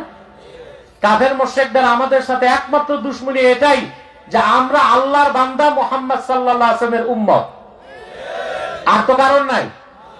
এবং আমাদের বিরুদ্ধে সমস্ত দুনিয়ার কাফের মুশরিক এক দস্তরখানে কিন্তু বসে গেছে। বসে গেছে না? কথা বলেন। আজকে প্রায় 15 মাস এই পৃথিবীর সবচেয়ে বড় সন্ত্রাসী অবৈধ জারদ রাষ্ট্র ইসরায়েল ফিলিস্তিনের মুসলমানদেরকে নির্যাতন করেছে। 46,000 মানুষ শহীদ হয়েছে, লক্ষ লক্ষ মানুষ বাস্তুহারা হয়েছে, 1,20,000 মানুষ আহত হয়েছে। গাজাতে 70% বিল্ডিং মাটির সাথে মিশে গেছে। ইসরায়েল একা কোনোদিনও করতে পারত না যদি পশ্চিমাদের সহায়তা না পেত। প্রতি বছর আমেরিকা ইসরায়েলকে $4 বিলিয়ন সামরিক সহায়তা দেয়। এখন দ্রুত কেন আবার শান্তি চুক্তি হইল, যুদ্ধবিরতি? তার কারণ আল্লাহ তাআলা গজবের আগুন লাগাই দিয়েছেন ক্যালিফোর্নিয়াতে আর লস অ্যাঞ্জেলস। ওরা টের পাইছে 15 মাসে ইসরায়েলকে সাহায্য করছে $2,200 কোটি, আর আগুনে জ্বলে গেছে $12,500 কোটি। এটারই বলে আল্লাহর মাইট, ঠিক না? আমরা ঐক্যবদ্ধ থাকলে সাহায্য কি করবেন? আর সমস্ত কাফের মুশরিক আমাদের বিরুদ্ধে ঐক্যবদ্ধ, তারা কোনোদিন আমাদের বন্ধু হতে পারে না। আর সারা দুনিয়ার মুসলমানের উপর সীমাতিরিক্ত নির্যাতন হচ্ছে, এটাই কারণ যে আমরা মুসলমান। এই যে দেখেন, ভারতের সাথে নেপালের কি সম্পর্ক? ভালো সম্পর্ক। নেপালের সাথে তার কোনো দুশ্মনী নাই, কারণ ওটাও হিন্দু রাষ্ট্র। শ্রীলঙ্কার বিরুদ্ধে ভারতের কোনো চক্রান্ত নাই, আছে? সকল চক্রান্ত বাংলাদেশের বিরুদ্ধে, কারণ এটা একটা মুসলিম অধ্যুষিত দেশ। তার দুশ্মনীটা বাংলাদেশের সাথে না বাংলাদেশিদের সাথে? কথা বলেন। কাদের সাথে? বাংলাদেশিদের সাথে, কারণ অধিক সংখ্যক বাংলাদেশি মুসলমান। তাহলে সারা দুনিয়ার যেখানে যেখানে মুসলমানের উপর নির্যাতন হচ্ছে, একটাই কারণ, আমরা কেন মুসলমান, ঠিক না? কিন্তু কাফেররা জানে না মুসলমান তো লোহার বুট, তাকে চর্বণ করার মতো কোন বিষাক্ত দাঁত পৃথিবীতে নয়, নিষ্পেষণ করার মতো কোন স্টিম রোলার নয়, কেটে টুকরা করার মতো কোন করাত নয়। আমাদের স্লোগান হচ্ছে, ব্যক্তির চেয়ে দল বড়, দল থেকে দেশ বড়, দেশ থেকে আমার জান বড়, জান থেকে আমার ঈমান বড়, ইসলাম বড়, কোরআন বড়। আমরা ঈমান রক্ষায় মস্তক দিতে জানি, মস্তক নত করতে শিখি না। আমার ভাইরা, হযরত যায়েদ রাদিয়াল্লাহু তাআলা আনহু দেখলেন মুনাফিকটাকে নিশ্চিত হত্যা করবে। ইমাম রাজি তাফসীর কবিরে রওয়ায়াত করেন, গুহার ভিতর থেকে হযরত যায়েদ খোলা আকাশের দিকে তাকায় আমার আল্লাহকে ডাক দিয়ে বললেন, আগিসনি ইয়া রহমান, হে রহমান তুমি আমাকে সাহায্য করো। একবার তিনি আল্লাহকে ডাক দিলেন, সঙ্গে সঙ্গে সাহায্য পেয়ে গেলেন। বিকট শব্দে ধমকের আওয়াজ আসলো, লা তাকতুলহু ইয়া ফুলান, হে মুনাফিক যায়েদকে তুমি হত্যা করো না। মুনাফিকের হাত কাঁপতে লাগলো, কে আমারে ধমক দিল। আবার সে তরবারি নিয়ে উদ্যত হলো। এবার দ্বিতীয় ধমক, সাবধান যায়েদকে হত্যা করো না। মুনাফিক আবার থেমে গেল। আবার যখন সে উদ্যত হলো, আবার আরো জোরে ধমক, সাবধান মুনাফিক যায়েদের গায়ে হাত দিবা না। এইবার মুনাফিক গুহার ভিতর থেকে বাইরে এসে দেখে ঘোড়ার পিঠে একজন সুদর্শন যুবক বসে আছেন। মাথায় তার সাদা পাগড়ি, শরীরে সবুজ পোশাক, হাতে নাঙ্গা তরবারি। ঘোড়ার পিঠ থেকে যুবকটি নেমে বাম হাতে সেই মুনাফিকের গর্দান ধরে ডান হাতে তার গর্দানটা কেটে দিলেন। ভিতরে যে হযরত যায়েদের হাত পায়ের বাঁধন খুলে দিলেন। হযরত যায়েদ দাঁড়ায় গেলেন। সুদর্শন যুবকটি যায়েদকে আলিঙ্গন করে কপালে চুমু দিলেন। যায়েদ বললেন, ভাই আপনার কি পরিচয়?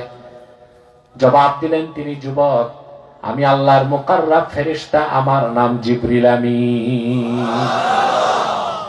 যায়েদ তুমি যখন আল্লাহর কাছে সাহায্য চেয়েছো, আমি ছিলাম সিদরাতুল মুনতাহায়। আল্লাহ আমাকে তাৎক্ষণিক নির্দেশ করলেন, জিবরিল আদ্রিক আব্দি, আমার হাবিবের সাহাবী বিপদে আছে, জলদি করে তারে রক্ষা করতে চলে যাও। আমি দেখলাম আমি যদি সিদরাতুল মুনতাহা থেকে আসতে আসতে আপনাকে জবাই করে দেওয়া হয়, সেজন্য প্রথম ধমক দিয়েছি তখন যখন আমি সিদরাতুল মুনতাহায়, দ্বিতীয় ধমক যখন দিয়েছি তখন আমি প্রথম আকাশে, আর তৃতীয় ধমক যখন দিলাম তখন আমি তায়েফের মাটিতে। সুবহানাল্লাহ। রাসূলুল্লাহ সাল্লাল্লাহু আলাইহি সাল্লাম আব্দুল্লাহ বিন আব্বাসকে বলেছেন যে হাদিস আবার শোনায় দিচ্ছি। আল্লাহর হাবিব বলেছেন, ইহফাজিল্লাহ ইয়াহফাজকা তাজিদহু তুজাহাক। হে আব্দুল্লাহ বিন আব্বাস, তুমি আল্লাহর হকগুলো হেফাজত করো, আল্লাহ তোমার হেফাজত করবেন। আমাদের দোয়া কি কবুল হতে পারে? কথা বলে না। আমরা কি ডাকলে আল্লাহকে সামনে পাবো? শর্ত কি? ঘুরে ফিরে কুলু মিম্মা ফিল আরদে হালালান তাইয়্যিবা, হালাল খাও, পবিত্র জিনিস খাও। খাবেন? কথা বলে না। আমি বসেছি, 1 ঘন্টা পার হয়ে গেছে, আর কিছু কয়েক মিনিট আমি কষ্ট দিচ্ছি আপনাদেরকে। তাহলে একটা পর্যায়ে যে আমি একটা টিচিং সবক আপনাদেরকে দিতে পারবো। একটা লোক মাথা মারবেন না, চুপচাপ বসে থাকেন। সম্মানিত শুধু তা আল্লাহর নির্দেশ কি? হালালান তাইয়্যিবা। এখন প্রশ্ন হচ্ছে, আল্লাহ শুধু হালাল খেতে বলেন নাই কেন, আবার তাইয়্যিবা কেন বলছেন? হালাল কোনটা, তাইয়্যিব কোনটা? প্রশ্ন আসে? কথা বলেন। মুফাসসিরগণ লেখেন, ইন্না বাইনাল হালালি ওয়াত তাইয়্যিবাতি ওয়াজহাল উমুমি ওয়াল খুসুস। হালাল এবং তাইয়্যিব জিনিসের মধ্যে আম ও খাসের সম্পর্ক। আম ও খাসের সম্পর্ক। যেমন প্রত্যেক হালাল জিনিস তাইয়্যিব হতে নাও পারে, কিন্তু প্রত্যেক তাইয়্যিবাত হালালের অন্তর্ভুক্ত। সুবহানাল্লাহ বলবেন। প্রত্যেক তাইয়্যিবাত হালালের অন্তর্ভুক্ত। যেমন সব হালাল কি খাওয়া যায়? খাওয়া যায়? আপনার মুখের যে থুতু, এটা হালাল না হারাম? এখন কেউ যদি পিরিজে দেয়, ভাই একটু চাটেন, খাবেন? কারণ হালাল হলেই কি খাওয়া যায়? আল্লাহর নির্দেশ হালালান তাইয়্যিবা। এখন হালালান তাইয়্যিবা, তাইয়্যিব কোনটা? আমি 3 জন মুফাসসিরের স্টেটমেন্ট শোনাচ্ছি। আল্লাহ শুধু হালাল খেতে বলেন নাই, হালালান তাইয়্যিবা। আর তাইয়্যিব কোনটা সংজ্ঞা দিচ্ছি। আল্লামা জালালউদ্দিন সুয়ুতী রাহমাতুল্লাহ ব্যাখ্যা করেছেন, হালালান তাইয়্যিবা আই মুস্তালাজ্জা। শুধু হালাল হলে হবে না, তাইয়্যিব হতে হবে। তাইয়্যিব হচ্ছে হালাল এবং সুস্বাদু। আল্লামা কুরতুবী বলেছেন, মুকাউইলিল আবদান, শরীরের জন্য শক্তিবর্ধক হইতে হবে। সুবহানাল্লাহ। তা হালাল হলেই হবে না সুস্বাদু হতে হবে? শক্তিবর্ধক হইতে হবে। আর হালালান তাইয়্যিবার সবচেয়ে সুন্দর ব্যাখ্যা করেছেন মাহমুদ আলুসি রুহুল মাআনিতে। সংজ্ঞাটা দিয়েছেন ইমাম শাফি রহমতুল্লাহ নিজে। তোমরা কথা বলো না। সংজ্ঞাটা কে দিয়েছেন? ইমাম শাফি রাহমাতুল্লাহ। তিনি বলেছেন কুল্লু মা তাস্তাতিবুহু আশ-শাহওয়াতুল মুস্তাকিমাতুন নাশিয়া, আশ-শাহওয়াতুল মুস্তাকিমাতুন নাশিয়া মিন মিজাজিস সহিহ। প্রত্যেক সুরুচি সম্পন্ন মানুষের, সুষ্ঠু মেজাজ সম্পন্ন মানুষের সুস্থ রুচি যে জিনিসটাকে হালাল ও ভালো বলে ওইটাই তৈয়ব। ওইটাই কি তৈয়ব? সুবহানাল্লাহ বলবেন না? তা বোঝা যাচ্ছে যে কোনো হালাল জিনিসকে কোনো মুমিন যদি সার্টিফাইড করে এটা হালাল এবং ভালো, ওইটাই হালালান তৈয়বা। কারণ দুইটা জিনিস লাগবে মানুষের, সুরুচি আর সুস্থ মেজাজ। এখন যে কাফের মুশরিক তার রুচিও কুরুচি আর তার মেজাজও ঠিক না, মেজাজও। আমি একটা কথা বলি, বাড়িতে যে ভাব সম্প্রসারণ করবেন পারবেন? প্রত্যেক পাগল কাফের নয়, কিন্তু প্রত্যেক কাফিরই পাগল। বুঝলেন নাই? প্রত্যেক পাগল কাফের নয়, কিন্তু প্রত্যেক কাফেরই পাগল। এই জন্য যে অবিশ্বাসী কাফের তার মেজাজও ঠিক নাই, রুচিও ঠিক নাই, কিন্তু প্রত্যেক মুমিন, খাঁটি মুমিন, সে যদি কোনো হালাল খাদ্যকে বলে এটা হালাল না ভালো, হালাল এবং ভালো, ওইটা হালালান তাইয়্যিবা বলেন সুবহানাল্লাহ। এখন দ্বিতীয় পর্বে চলে যাচ্ছি। হালাল খাদ্য খাবার জন্য আপনাকে হালাল কামাই করা ফরজ। সুবহানাল্লাহ বলবেন। হালাল খাওয়া কি? হালাল কামাই করা কি? কামাই করবেন হারাম, চাঁদাবাজি, টেন্ডারবাজি, দাগাবাজি, সুদ, ঘুষ, পরেরটা মেরে খাওয়া, আর খাইতে যাবেন হালাল। আদৌ কি সম্ভব? শরীয়তের একটা নিয়ম আছে, মা ইউফজি ইলাল ফারজে ফাহুয়া ফারজুন। ফরজের জন্য যেটা দরকার ওইটাও কি? কথা বলেন। ওযু করা কি? নামাজ পড়া কি? ওযু করা কি? ওযুর পানি খোঁজা কি? ফরজ।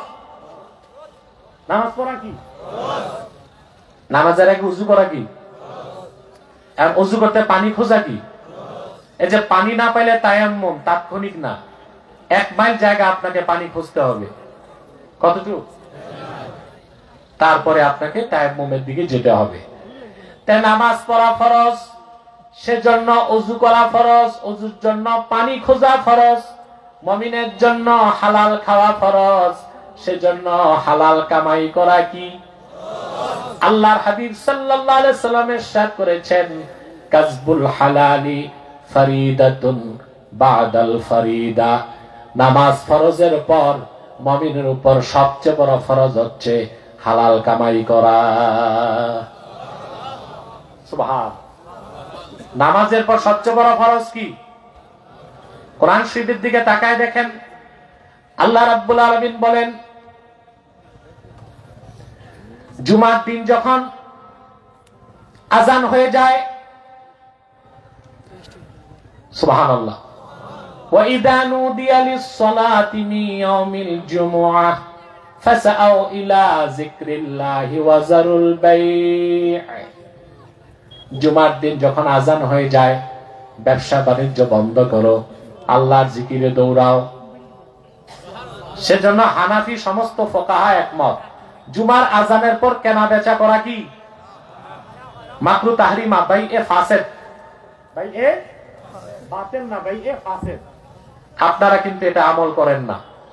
জুমার আজানের পরও খেত খামারে থাকেন, জুমার আজানের পরও মার্কেট খোলা থাকে, অথচ তরিকাগত কারণে আপনার হালাল ব্যবসাটা কি হয়ে গেল? তরিকা কি ভুল করলেন? আজানের পর কেনা বেচা, আজানের পর। এরপরে আল্লাহ তাআলা বলেন, ওয়া ইযা কুদিয়াতিস সালাতু ফান্তাশিরু ফিল আরদি ওয়াবতাগু মিন ফাদলিল্লাহ। যখন জুমার নামাজ হয়ে যায়, আল্লাহ বলেন নাই মাগরিব পর্যন্ত বসে তাসবিহ পড়তে, তিনি বলেছেন জমিনে ছড়ায় পড়ো, যার চাকরি আছে চাকরিতে যাও, যার ব্যবসা আছে ব্যবসায় যাও, যার ফ্যাক্টরি আছে ফ্যাক্টরিতে যাও। তাহলে বোঝা যাচ্ছে নামাজ ফরজের পর সবচেয়ে বড় ফরজ কি? হালাল কামাই। তাহলে হালাল কামাই করবেন? কথা বলে না। হালাল খাবো, হালাল কামাই করব, ইবাদত কবুল হবে দোয়া কবুল হবে। সুবহানাল্লাহ বলেন। এক লোকমা সুদের টাকা, ঘুষের টাকা, হারাম টাকা আপনার পেটে গেলে 40 দিন তো দোয়া কবুল হবে না, ইবাদত কবুল হবে না। আল্লাহর হাবিব ইরশাদ করেছেন, মান দাখালা ফি বাতনিহি লুকমাতু হারামিন লা ইউস্তাজাবু দুআউহু 40 ইয়াওমা। যার পেটে এক লোকমা হারাম খাদ্য প্রবেশ করবে 40 দিন তার দোয়া মোনাজাত কবুল হবে না। এক লোকমা কতটুকু দেখান? জি না, আপনারা কোদালের মতো 5 আঙ্গুলে খান তো, এই জন্য লোক এইটা দেখাইছেন। এটা আখজা 3 আঙ্গুলে লোকমা। এই এক লোকমা পরিমাণ সুদ, ঘুষ বা হারাম টাকা যার পেটে ঢুকবে 40 দিন তার দোয়া কবুল হবে না। তাহলে আমরা হালাল খাবো? ওয়াদা করতে পারি হালাল কামাই করব? এবার আপনাদের সিলেটের মানুষের জন্য একটা মাসালা বলে আমি মুনাজাতের দিকে আস্তে আস্তে বাড়বো ইনশাআল্লাহ। আল্লাহ নির্দেশ কি শুধু হালাল খাবা না, হালালান তাইয়্যিবা, অর্থাৎ হালাল, সুস্বাদু, শক্তিবর্ধক, উপকারী, ঠিক না? হালাল যেটা অপকার করে সেটাও কি খাওয়া যাবে? এখন আপনাদের কাছে প্রশ্ন, বিড়ি সিগারেট খাওয়া কি? বিপদে পড়ে গেছে।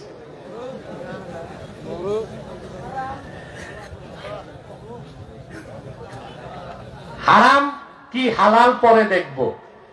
আমার প্রশ্ন, বিড়ি সিগারেট সুখাদ্য না কুখাদ্য? এটা একমত?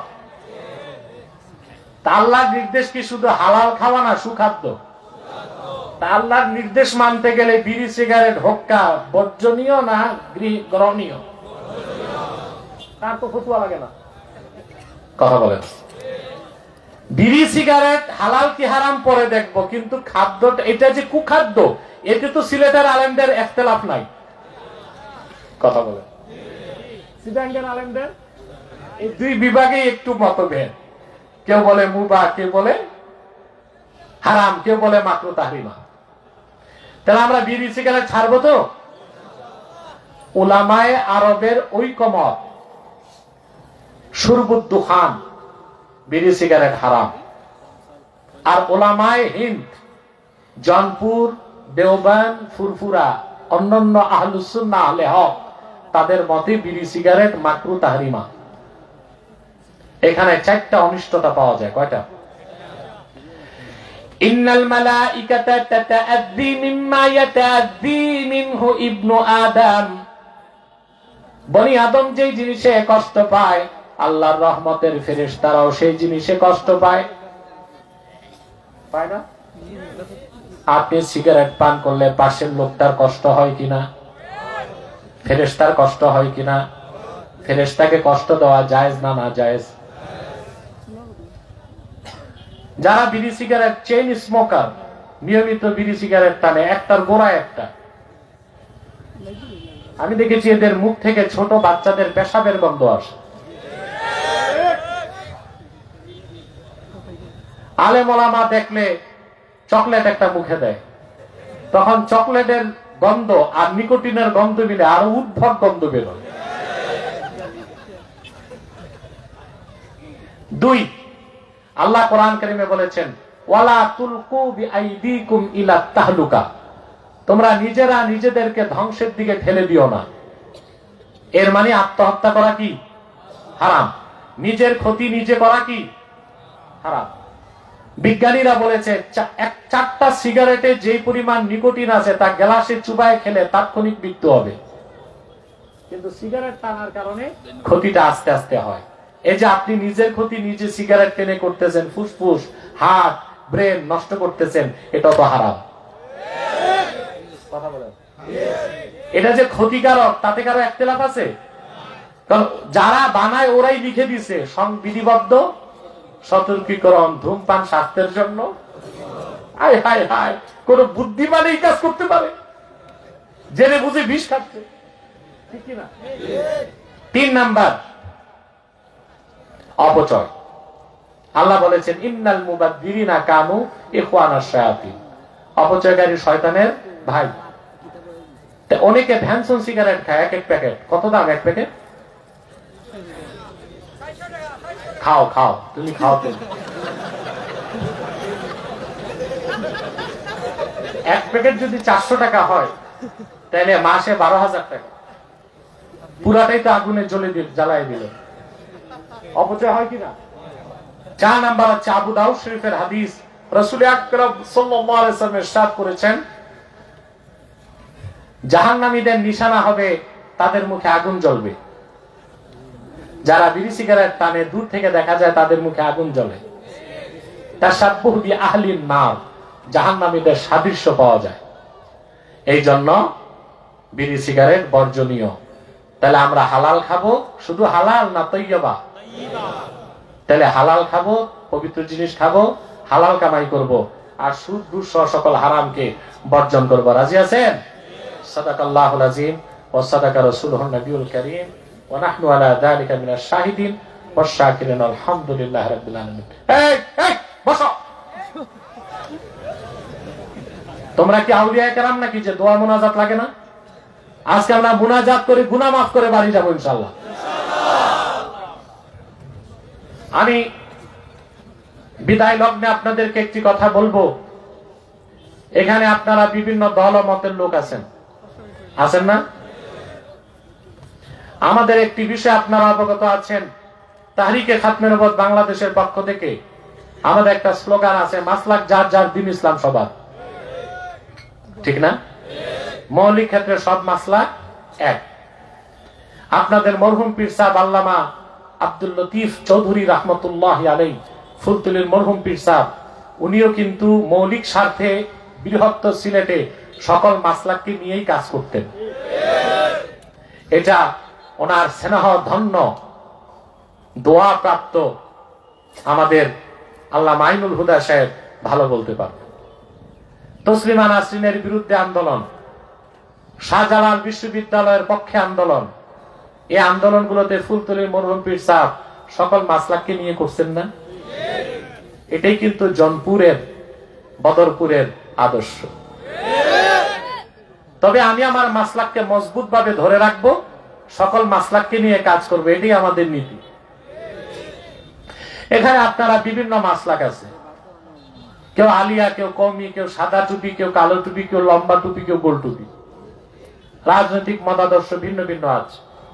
আমি আপনাদেরকে তাহরিকে খাতমে নবুয়ত বাংলাদেশের পক্ষ থেকে করজোর মিনতি করছি, দলীয় মতভেদ আছে থাক, মাসলাকগত দ্বন্দ্ব আছে থাক, মাদ্রাসাগত দ্বন্দ্ব আছে থাক,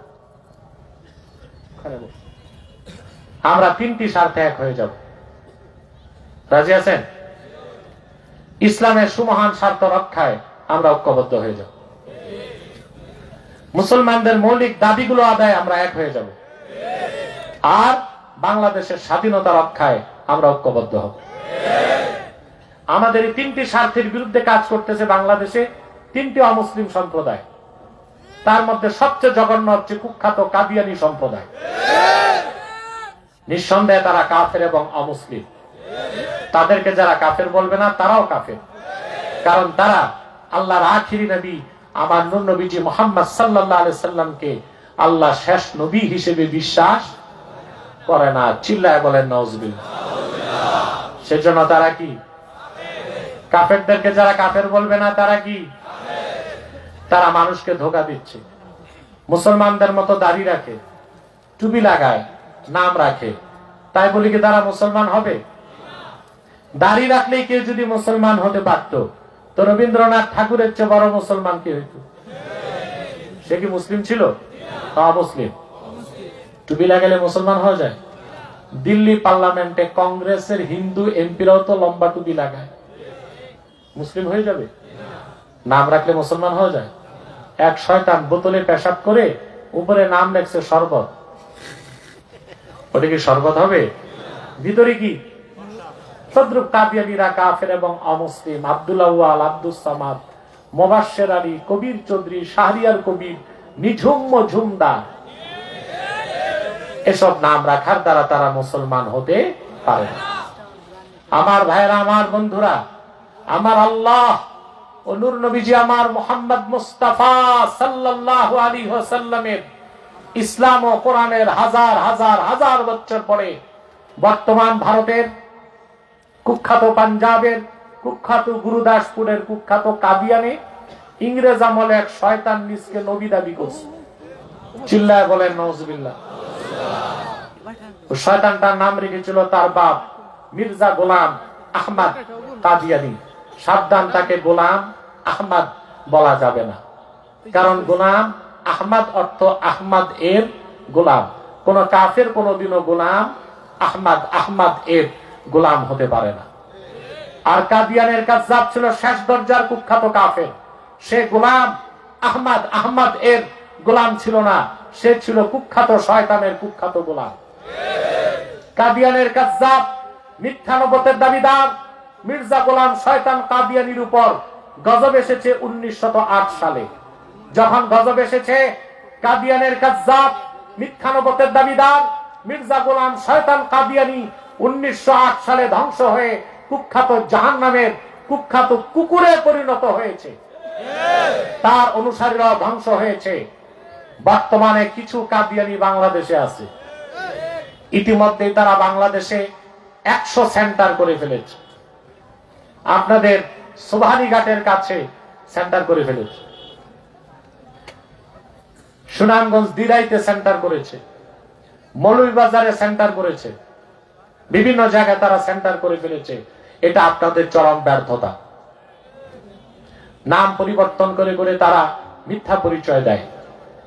কখনো নিজেদের পরিচয় দেয় আহমদী জামাত, কখনো বলে আহমদিয়া জামাত, কখনো বলে আহমদী সম্প্রদায়, কখনো বলে আহমদিয়া সম্প্রদায়, কখনো বলে আহমদী মুসলিম জামাত, কখনো বলে আহমদিয়া মুসলিম জামাত। সাবধান, যত কাদিয়ানি ছিল আছে থাকবে, তারা কেউ আহমদী জামাত নয়, আহমদিয়া জামাত নয়, আহমদী সম্প্রদায় নয়, আহমদিয়া সম্প্রদায় নয়, আহমদী মুসলিম জামাত নয়, আহমদিয়া মুসলিম জামাত নয়। তারা শয়তানি জামাত, কুখ্যাত জাহান্নামের কুখ্যাত কুকুরের দল। পৃথিবীর প্রত্যেকটি মুসলিম রাষ্ট্রে কাদিয়ানীদেরকে অমুসলিম ঘোষণা করা হয়েছে। অবাক হবেন, অমুসলিম রাষ্ট্র মরিশাস এবং থাইল্যান্ডও কাদিয়ানীদেরকে অমুসলিম ঘোষণা করা হয়েছে। অথচ 50 বছর যাবত দেশের মুসলমান দাবি করে আসছে কাদিয়ানীদেরকে অমুসলিম ঘোষণা করা হোক। কোন সরকারি মুসলমানদের দাবিকে মেনে নেয় নাই। আমাদের সকল দলের একটাই দাবি, অনতিবিলম্বে স্বাধীন বাংলায় শয়তান কাদিয়ানীদেরকে রাষ্ট্রীয়ভাবে অমুসলিম ঘোষণা করতেই হবে, করতেই হবে, করতেই হবে। এই দাবি আদায়ে যদি তাহরিকে খাতমের উপর বাংলাদেশের ব্যানারে জানমাল দেবার ডাক আসে, কারা কারা প্রস্তুত আছেন? হাত তুলে দেখেন।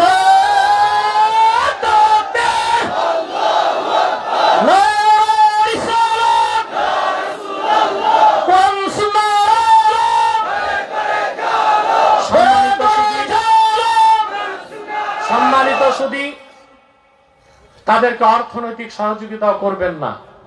করেন, জি করেন। প্রাণ কোম্পানির যত জিনিস তাদের, সেজান কোম্পানির জুস তাদের, RFL এর পণ্যগুলো তাদের, প্রথম আলো, ডেলি স্টার, কালের কণ্ঠে গুলো তাদের। এগুলো ধরবেন না, কিনবেন না, বেচবেন না, নৈতিক দায়িত্ব হিসেবে মনে থাকবে। বলবেন সব অমুসলিমের পণ্য বাদ দিলে কিনবো কি? বাজারে গেলেই তো চাইনিজ পণ্য, বাকি আছে ইন্ডিয়ান পণ্য। আরে ভাই, অন্য অমুসলিমরা ব্যবসা করে ব্যবসার জন্য, তাদেরটা কিনতে দোষ নাই। কিন্তু কুখ্যাত কাদিয়ানীরা ব্যবসা করে যে টাকা পায়, ওটা খরচ করে তারা ইসলাম ও মুসলমানের বিপক্ষে। তো শরীয়তের একটা নিয়ম আছে, ইআনাতুল কুফারি কুফরুন, কাফেরদেরকে কুফরি কাজে সহযোগিতা করাও কুফর। এই জন্য কুখ্যাত কাফের কাদিয়ানীদের কোনো পণ্য ধরবেন না, কিনবেন না, বেচবেনও না। মনে থাকবে। আরেকটি অমুসলিম সম্প্রদায় আমাদের 3টি স্বার্থের বিরুদ্ধে কাজ করছে। এটা হচ্ছে ঈসাই জামাত, খ্রিস্টানদের একটা গোপন দল। মাঠে নামছে 1975 সালে। এই পর্যন্ত 2.5 লক্ষ পরিবারকে তারা খ্রিস্টান বানায় ফেলছে। এরা নিজেদেরকে বলে মুসলিম। কি বলে? বলে ঈসাই জামাত। তো মানুষকে খ্রিস্টান বানাবার পর বলে তোমার পরিচয় কি? বলে মুসলমান। কি মুসলমান? বলে ঈসাই মুসলমান। বলে তার অর্থ জানো? বলে না। বলে তুমি ঈসার উম্মত মুসলমান। ঈসার উম্মত মুসলমান না খ্রিস্টান? ব্যাপকভাবে খ্রিস্টানরা বিভিন্ন মিশনারির মাধ্যমে কাজ করতেছে। গত 15 দিন আগে রংপুর হারাগাছে এক এলাকায় 300 মুসলিম খ্রিস্টান হয়ে গেছে। কত? আহা, আমার দেশের আলেমরা, পীর সাহেবরা এখনো ঘুমে আছে। খ্রিস্টানরা কিভাবে গোড়া কাটতেছে আমরা কিন্তু খেয়াল করতেছি না। আলহামদুলিল্লাহ, আমরা সংগঠনের পক্ষ থেকে কর্মসূচি দিয়েছি। আমি রংপুর হারাগাছ যাচ্ছি এবং অনেক খ্রিস্টান আবার তওবা করে মুসলমান হবার প্রস্তুতি নিচ্ছে। আলহামদুলিল্লাহ, খ্রিস্টানরা যদি এই দেশে খ্রিস্টান সংখ্যা বাড়াতে পারে তো ইন্দোনেশিয়ার পূর্ব তিমুরকে খ্রিস্টানরা যেভাবে স্বাধীন রাষ্ট্র বানিয়েছে, সুদানকে আলাদা করে দারফুরকে আলাদা স্বাধীন রাষ্ট্র বানিয়েছে, বাংলাদেশের একটা অংশকে স্বাধীন করে তারা খ্রিস্টান রাষ্ট্র বানাবার চেষ্টা করতে পারে। সেজন্য এক হইতে হবে কিনা কথা বলেন। যদি ভাই এক না হন তো কল্লাই তো থাকবে না, তো টুপি লাগাইবেন কই? এখন তো ঝগড়া করেন টুপি নিয়ে। যদি এক না হন দেশই তো হারাবেন, কল্লাই থাকবে না, তো টুপি গোল হোক আর লম্বা হোক লাগাবেন কই? 3 নাম্বার আর একটা ফিতনার ব্যাপারে সাবধান থাকবেন, হিজবুত তাওহীদ এক মারাত্মক ফিতনা। এটার কাজ হচ্ছে ওলামায়ে কেরাম থেকে জনগণকে, এটা একটা কাজই দিছি ইহুদিরা তাদেরকে। আপনারা জানেন ভাই যে বকরির পালের রাখাল নাই, ওই বকরি যায় বাঘের পেটে। আর যে কমের নেতৃত্বে আলেমরা নাই, ওই কৌম যায় বিজাতির কবরে। কথাগুলো মনে থাকবে। আল্লাহ আমাদেরকে কবুল করুক, মঞ্জুর করুক। আমি সবার জন্য দোয়া চাই। আপনারা যে আয়োজন করেছেন আল্লাহ যেন এটাকে কবুল করেন। আপনাদের কি বিদ্যুৎ ফ্রি নাকি? ইলেকট্রিক বিল লাগে না? না সব সোলার? দিনের বেলা বাল্ব জ্বালাইছেন কেন?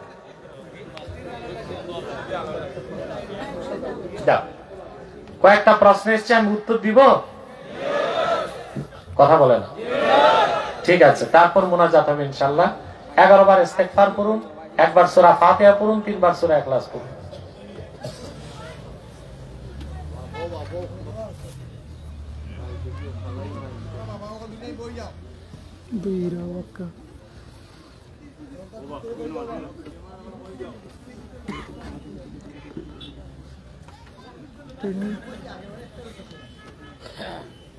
टुकी नहीं इधर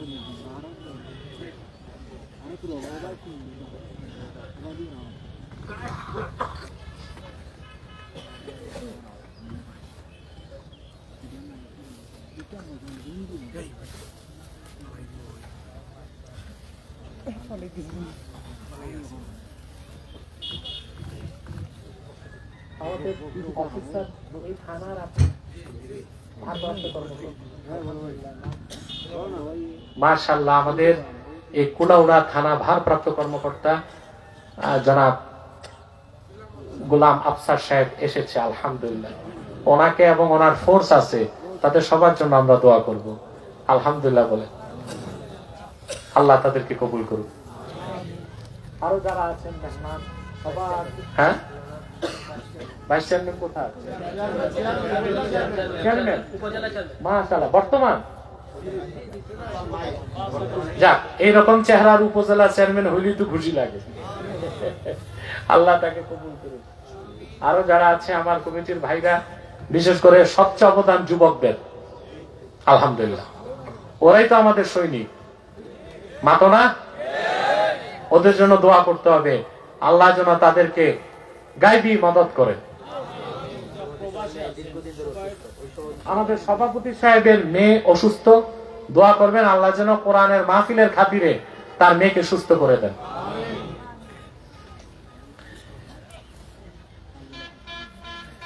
কোন অলি আল্লাহর মাজারে গিয়ে অলির কাছে দোয়া চাওয়া যাবে কিনা?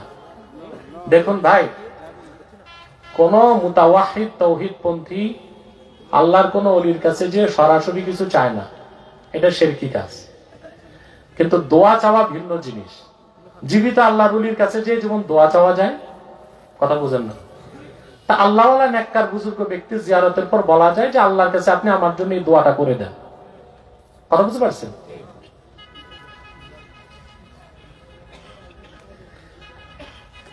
কন্টাক্ট ম্যারেজ লন্ডন যাওয়ার বিধান কি? দেখুন, একটা হচ্ছে নিকাহে মুতআ, আরেকটা হচ্ছে নিকাহে মুআক্কাদ। নিকাহে মুতআও সর্বাবস্থায় হারাম, নিকাহে মুআক্কাদ যেটা কন্ট্রাক্ট দিয়ে কিছু সময়ের জন্য, এটাও সর্ব অবস্থায় হারাম। এটা জায়েজের কোনো সূরত নাই। আর আপনি যারে বিয়ে করে লন্ডন যাবেন তার জীবনের সঙ্গী বানায় নেন, তার দরকারটা কি? কি বলেন?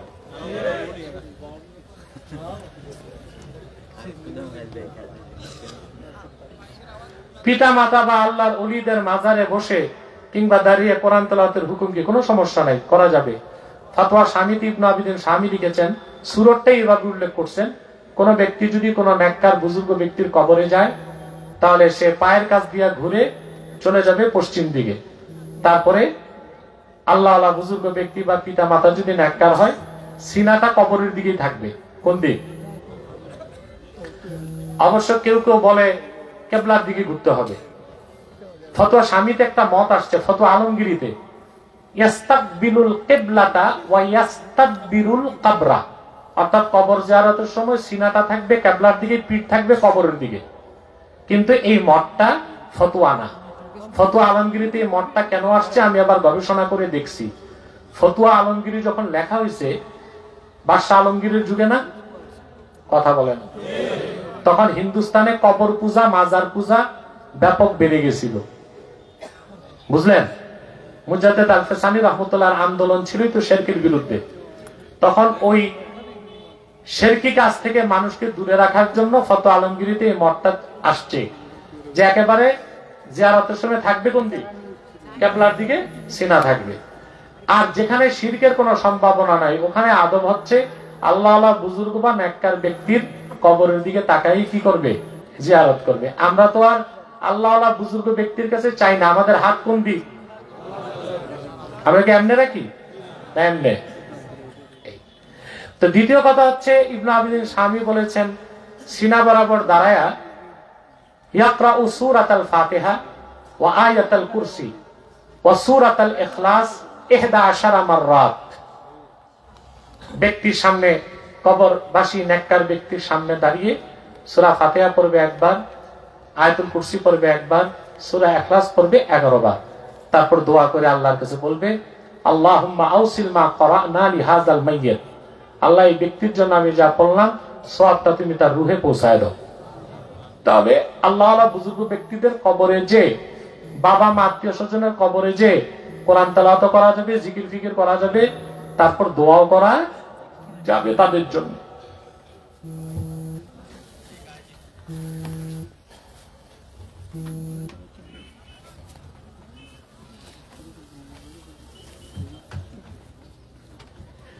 কুলাউলা উপজেলাধীন জনৈক এক নিকাহ রেজিস্টার 10,000 টাকার বিনিময়ে অন্য কাজীর নিবন্ধিত 3 তালাক শরিয়া মোতাবেক প্রদান করা হয়, কিন্তু জনৈক নিকাহ রেজিস্টার তওবা পড়াইয়া বিবাহ পুনরায় দিয়েছে।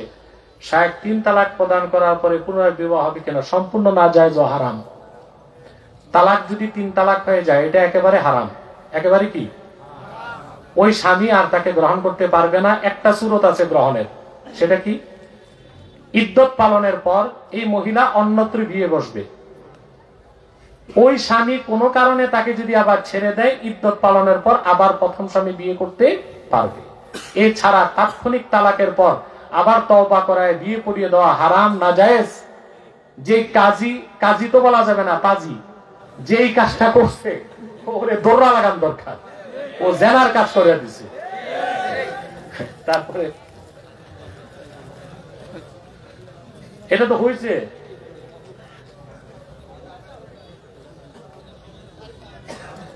কয়েকদিন পূর্বে একটি টেলিভিশনে শুনলাম রাসূলুল্লাহ সাল্লাল্লাহু আলাইহি ওয়াসাল্লাম নাকি স্বপ্নে যোগে মেরাজ গমন করেন। না, এই কথা যে বলছে তার ঈমান নষ্ট হয়ে গেছে, কুফর করছে সে। কারণ আল্লাহর হাবিব মুহাম্মদ সাল্লাল্লাহু আলাইহি ওয়াসাল্লামের ইসরা বাইতুল্লাহ থেকে বাইতুল মুকাদ্দাসে তিনি গিয়েছেন। বাইতুল মুকাদ্দাস থেকে আল্লাহর হাবিব সাল্লাল্লাহু আলাইহি ওয়াসাল্লাম ধুলক বুলক ছাড়িয়ে 7 আকাশ পেরিয়ে সশরীরে সিদরাতুল মুনতাহা পর্যন্ত গেছেন। এটার পক্ষে কোরআনের নস আছে, অসংখ্য হাদিস আছে এবং 20 জন সাহাবীর রওয়ায়াত আছে। এজন্য রাসূলুল্লাহর ইসরা এবং মেরাজ হয়েছে সশরীরে, স্বপ্ন যোগে না। যে মৌলবী এই ফতোয়া দিছে তার ঈমান নষ্ট হয়ে গেছে। হ্যাঁ, একটা বিষয় নিয়ে মুহাদ্দিসদের মতভেদ আছে যে আল্লাহর রাসূল সাল্লাল্লাহু আলাইহি সাল্লাম মেরাজের রাতে আল্লাহকে চর্ম চোখে দেখেছেন না অন্তর চোখে দেখেছেন। কিন্তু কোন মুহাদ্দিস এটা বলেন নাই যে মেরাজের রাতে আল্লাহর হাবিব আল্লাহকে দেখেন নাই, এটা কেউ বলেন নাই। মতভেদ এক জায়গায় যে আল্লাহ রাসূল সাল্লাল্লাহু আলাইহি সাল্লাম মেরাজের রাতে আল্লাহকে কপালের চোখে দেখছেন না অন্তর চোখে দেখছেন, এটা নিয়ে মতভেদ আছে। গ্রহণযোগ্য মত হচ্ছে আল্লাহর রাসূল সাল্লাল্লাহু আলাইহি সাল্লাম মেরাজের রাতে আরশুল্লাহিল আজিমে যে আল্লাহকে যখন চর্ম চোখে দেখছেন তখন ওনার অন্তর চোখও দেখতেছিল, যখন অন্তর চোখে দেখতেছিলেন ওনার চর্ম চোখও দেখতেছিল। প্রত্যেকটা মানুষকে আল্লাহ মুমিনকে দুইটা দৃষ্টি দেন। কয়টা? এই যে চোখে দেখা এটা বাসার, আর অন্তর চোখে দেখা ওটা বাসিরাত। ওটা কি? কোন কাফের মুশরিককে আল্লাহ অন্তর চক্ষু বা বাসিরাত দেন না। আল্লাহ কোরআনে বলেছেন ফাইন্নাহা লা তা'মাল আবসার ওয়ালাকিন তা'মাল কুলুবুল্লাতী ফিস সুদূর। কাফেররা মূলত কপালের চোখে অন্ধ না, বরং অন্তর চোখে তারা কি? অন্ধ। তা আল্লাহর হাবিব মুহাম্মদ সাল্লাল্লাহু আলাইহি ওয়াসাল্লামের প্রত্যেক ঈমানদার উম্মতের দুইটা দৃষ্টি, একটা কপালের দৃষ্টি আর একটা। তো পূর্বের নবীদেরকে আল্লাহ অন্তর্দৃষ্টি অনেক বেশি দিছিলেন, আর আল্লাহর হাবিব মুহাম্মদ সাল্লাল্লাহু আলাইহি ওয়াসাল্লাম ওনার অন্তর্দৃষ্টি কত প্রখর ও ব্যাপক ছিল তার তো কোনো তুলনাই নাই। এই জন্য মেশকাতের সরা মেরকাতে মোল্লা আলী কারি স্পষ্ট লিখেছেন, এই কথা বলো না, ওয়াল হাসিলু আন্নার রাজিহা আন্না মুহাম্মাদান সাল্লাল্লাহু আলাইহি ওয়াসাল্লাম রাআ রাব্বাহু লাইলাতাল মি'রাজ ফি আইনাই রাসি। গ্রহণযোগ্য রাজিহ মত এটাই, মুহাম্মদ সাল্লাল্লাহু আলাইহি ওয়াসাল্লাম মেরাজ রজনীতে ধুলক বুলক ছাড়িয়ে সাত আকাশ পেরিয়ে সিদরাতুল মুনতাহার উপরে আরশুল্লাহিল আজিমে যে কপালের দুই চোখ দিয়ে আমার আল্লাহকে দেখছেন। আর যারা বলবে আল্লাহর হাবিবের মেরাজ জিসমানি হয় নাই, তাদের ঈমান নষ্ট হয়ে যাবে। তাদেরকে আমরা জিন্দিক এবং মুলহিদ মনে করি। এইসব ভণ্ড মৌলবীদের ফতোয়া আপনারা নিবেন না। ওলামায়ে কেরামকে অনুরোধ করব, এই বিষয়ে ব্যাপক যদি কিছু দেখতে চান কয়েকটা কিতাব আপনারা দেখবেন, মাওয়াহিবুল লাদুনিয়া, শারহুল মাওয়াহিব, তারপরে আপনার শারহুল মুস্তাফা, এই কিতাবগুলো দেখবেন। প্রচুর নুসুসের সাথে উল্লেখ করা হয়েছে। এবং আরেকটা কিতাব আছে মাদারিজুস সালিকিন, এই কিতাবগুলোতে অসংখ্য নুসুসের মাধ্যমে আল্লাহর হাবিবের মেরাজের বিষয়টাকে তুলে ধরা হয়েছে।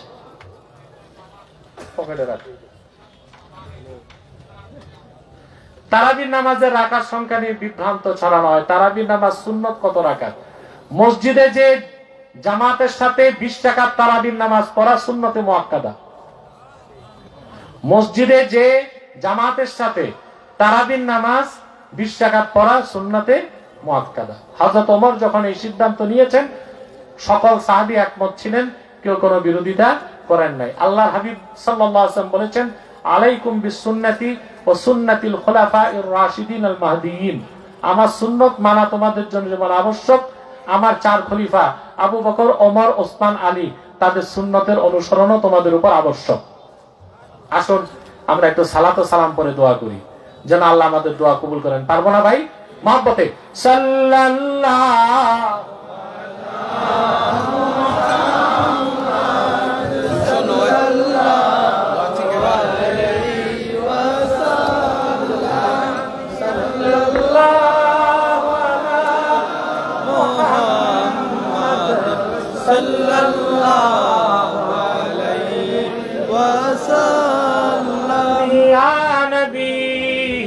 السلام عليك يا رسول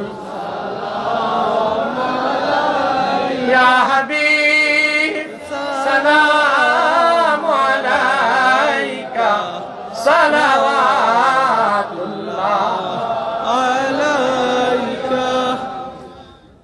محمد رسول الله صلى الله عليه وسلم ختم الله به النبوة وحكما لا نبي بعده يا نبي سلام عليك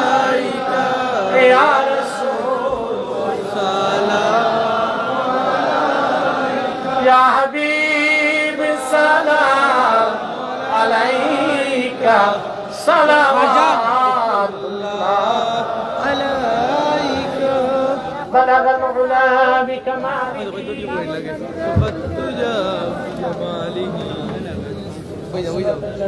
وخصاله صلوا عليه وآله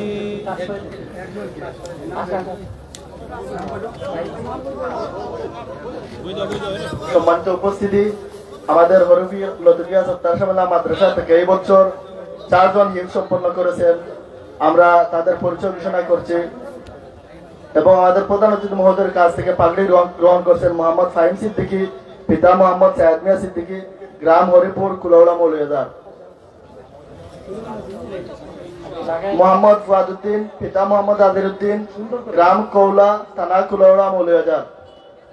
মোহাম্মদ আবু জুবাইর, পিতা মোহাম্মদ আবুল কালাম, গ্রাম উত্তরবাগ, থানা কুলাউড়া মৌলভীবাজার।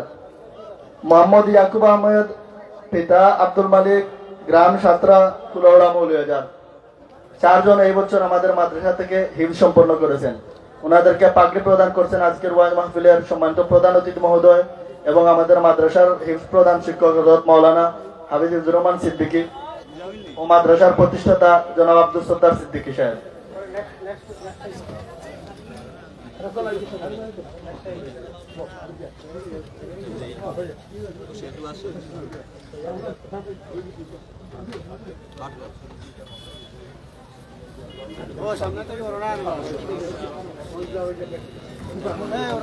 ربنا ظلمنا أنفسنا وإن لم تغفر لنا وترحمنا لنكونن من الخاسرين আল্লাহ তাআলা দিনের বেলা আজকের ময়দানে তোমার হাজার হাজার নেককার বান্দা পর্দার আড়ালের মা বোন নিয়ে হাত তুলেছি। রব্বুল আলামিন, এতগুলো মানুষের মধ্যে যার দুটো হাত তোমার ভালো লাগে আল্লাহ, তার দুটো হাতের বিনিময়ে আমাদের জিন্দেগীর সব গুনাহ তুমি মাফ করে দাও। হৃদয়ের গভীর থেকে দোয়া করি আল্লাহ, তোমার আখিরি নবী নূর নবীজি আমার মুহাম্মদ মুস্তাফা সাল্লাল্লাহু আলাইহি ওয়াসাল্লাম আজ থেকে ১৫০০ বছর আগে দুনিয়া থেকে বিদায় নিয়েছেন। হায়াতুন নবী হিসেবে জান্নাতুল ফেরদাউস রওজা মুবারকে বিশ্রাম নিয়েছেন। আল্লাহ, জীবনে একবার তোমার আখিরি নবী নূর নবীজি আমার মুহাম্মদ মুস্তাফা সাল্লাল্লাহু আলাইহি ওয়াসাল্লামের জান্নাতুল ফেরদাউস রওজা মুবারকে উপস্থিত হয়ে গো আল্লাহ, তোমার হাবিবের নূরের কদমে দরুদ ও সালামের হাদিয়া দেবার আগে আল্লাহ তুমি ডাক দিও না। আল্লাহ তাআলা, একবার বা একাধিকবার যারা সোনার মদিনায় নূরের মদিনায় যেতে পেরেছি আল্লাহ, জীবনে বারবার তোমার আখিরি নবী নূর নবীজি আমার মুহাম্মদ মুস্তাফা সাল্লাল্লাহু আলাইহি ওয়াসাল্লামের নূরের শহর মদিনাতুল মুনাওয়ারা জিয়ারতের জন্য তাদের কপালটা খুলে দাও। আল্লাহ তাআলা, হৃদয়ের গভীর থেকে দোয়া করি আল্লাহ, তোমার আখিরি নবী নূর নবীজি আমার মুহাম্মদ মুস্তাফা সাল্লাল্লাহু আলাইহি ওয়াসাল্লামের নূরের চেহারা মোবারক স্বপ্নে একবার দেখে গো আল্লাহ, জান্নাত ওয়াজিব হবার আগে তুমি ডাক দিও না। একবার বা একাধিকবার যারা তোমার আখিরি নবী নূর নবীজি আমার মুহাম্মদ মুস্তাফা সাল্লাল্লাহু আলাইহি ওয়াসাল্লামের নূরের চেহারা মোবারক স্বপ্নে দেখার সৌভাগ্য লাভ করেছে আল্লাহ, জীবনে বারবার দেখার জন্য তাদের কপালটা তুমি জান্নাতি কপাল বানায় দাও। আল্লাহ, আমাদের অনেকের বাবা নাই, অনেকের মা নাই, পাশের কবরস্থানে যত নেককার শুয়ে আছে, ইমানের দৌলত সিনায় ধারণ করে কবরবাসী হয়েছে, তাদের কবর আযাবগুলো তুমি মাফ করে দাও, কবরগুলোকে জান্নাতের বাগান বানায় দাও। আল্লাহ, মাহফিলের জন্য যারা ধন দিয়েছে, মন দিয়ে খেটেছে, নৈতিক সমর্থন করেছে, সকলের ধনমনকে কবুল করে আল্লাহ মাহফিলটা আমাদের নাজাতের জরিয়া বানায় দাও। প্রবাস থেকে বিদেশি ভাই যারা টাকা পাঠিয়েছে, তাদের প্রবাস জীবনটা মঙ্গলময় করে দাও। রব্বুল আলামিন, আমার কলিজার টুকরা যুবক ভাইগুলোকে তোমার হাতে সুপর্দ করে দিলাম। আমার প্রত্যেক যুবক ভাইকে খাঁটি ইমানদার বানায় দাও, সহিহ আকীদার ধারক বানায় দাও, আহলুস সুন্নাহ ওয়াল জামাতের অনুসারী বানায় দাও, খাতমে নবুয়ত আন্দোলনের সৈনিক বানায় দাও। যাদের চাকরি নাই চাকরি দাও, ব্যবসা যাদের আছে ব্যবসায় বরকত দাও। আল্লাহ বিদেশ যেতে চায় পারে না, বিদেশ যাওয়ার পথ সহজ করে দাও। ঘরে বাইরে সুখ দাও, শান্তি দাও। আল্লাহ তোমার রহমতের চাদরে তাদেরকে বেষ্টন করে নাও। ভাইরা আমার, 1 মিনিট সময় ছেড়ে দিলাম। চক্ষুটা বন্ধ করুন, দিলটা নরম করুন, মাথাটা নত করুন। আল্লাহর আখিরি নবী নূর নবীজি আমার মুহাম্মদ মুস্তাফা সাল্লাল্লাহু আলাইহি ওয়াসাল্লামের ওসিলা ধরে আল্লাহর কাছে চান, যা চাইবেন তাই পেয়ে যাবেন। যদি পারেন ভাইরা 2 ফোঁটা চোখের পানি সদকা করে মুনাজাতে আমার আল্লাহর কাছে আত্মসমর্পণ করুন, জীবনের সব গুনাহগুলো মাফ হয়ে যাবে।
اللهم إنا نتوسل إليك بوسيلة حبيبك المحترم نبيك الخاتم سيدنا وسيد الأبرار نبينا ونبي الأنبياء محمد بن عبد الله نبي الله رسول الله صلى الله عليه وسلم الذي أكملت به قصر النبوة وحكمت لا نبي بعده وأعلنت في القرآن بالبرهان أن محمدا صلى الله عليه وسلم خاتم النبيين والمرسلين قبل 1500 سنة وصلى الله تعالى على خير خلقه نبينا محمد نور الله وعلى آله وصحبه أجمعين برحمتك يا أرحم الراحمين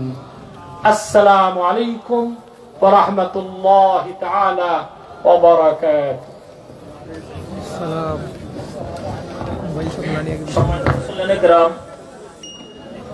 আমাদের ধারাবাহিক ওয়াজ মাহফিলের কার্যক্রম চলবে মধ্যরাত পর্যন্ত। আপনাদের একটি দাওয়াত 31 জানুয়ারি রোজ শুক্রবার আপনাদের পরিচিত পাটেরা শরীফপুর গ্রামের বুর্দেগানের ইসলে সওয়াব মাহফিল উপলক্ষে 8ম বার্ষিক ওয়াজ মাহফিল। প্রধান অতিথি আল্লামা হাফিজ ফখরুদ্দিন চৌধুরী ফুলতলি, বিশেষ অতিথি হযরত মাওলানা শিহাবুদ্দিন আলিপুরি, প্রধান বক্তা হযরত মাওলানা শায়েখ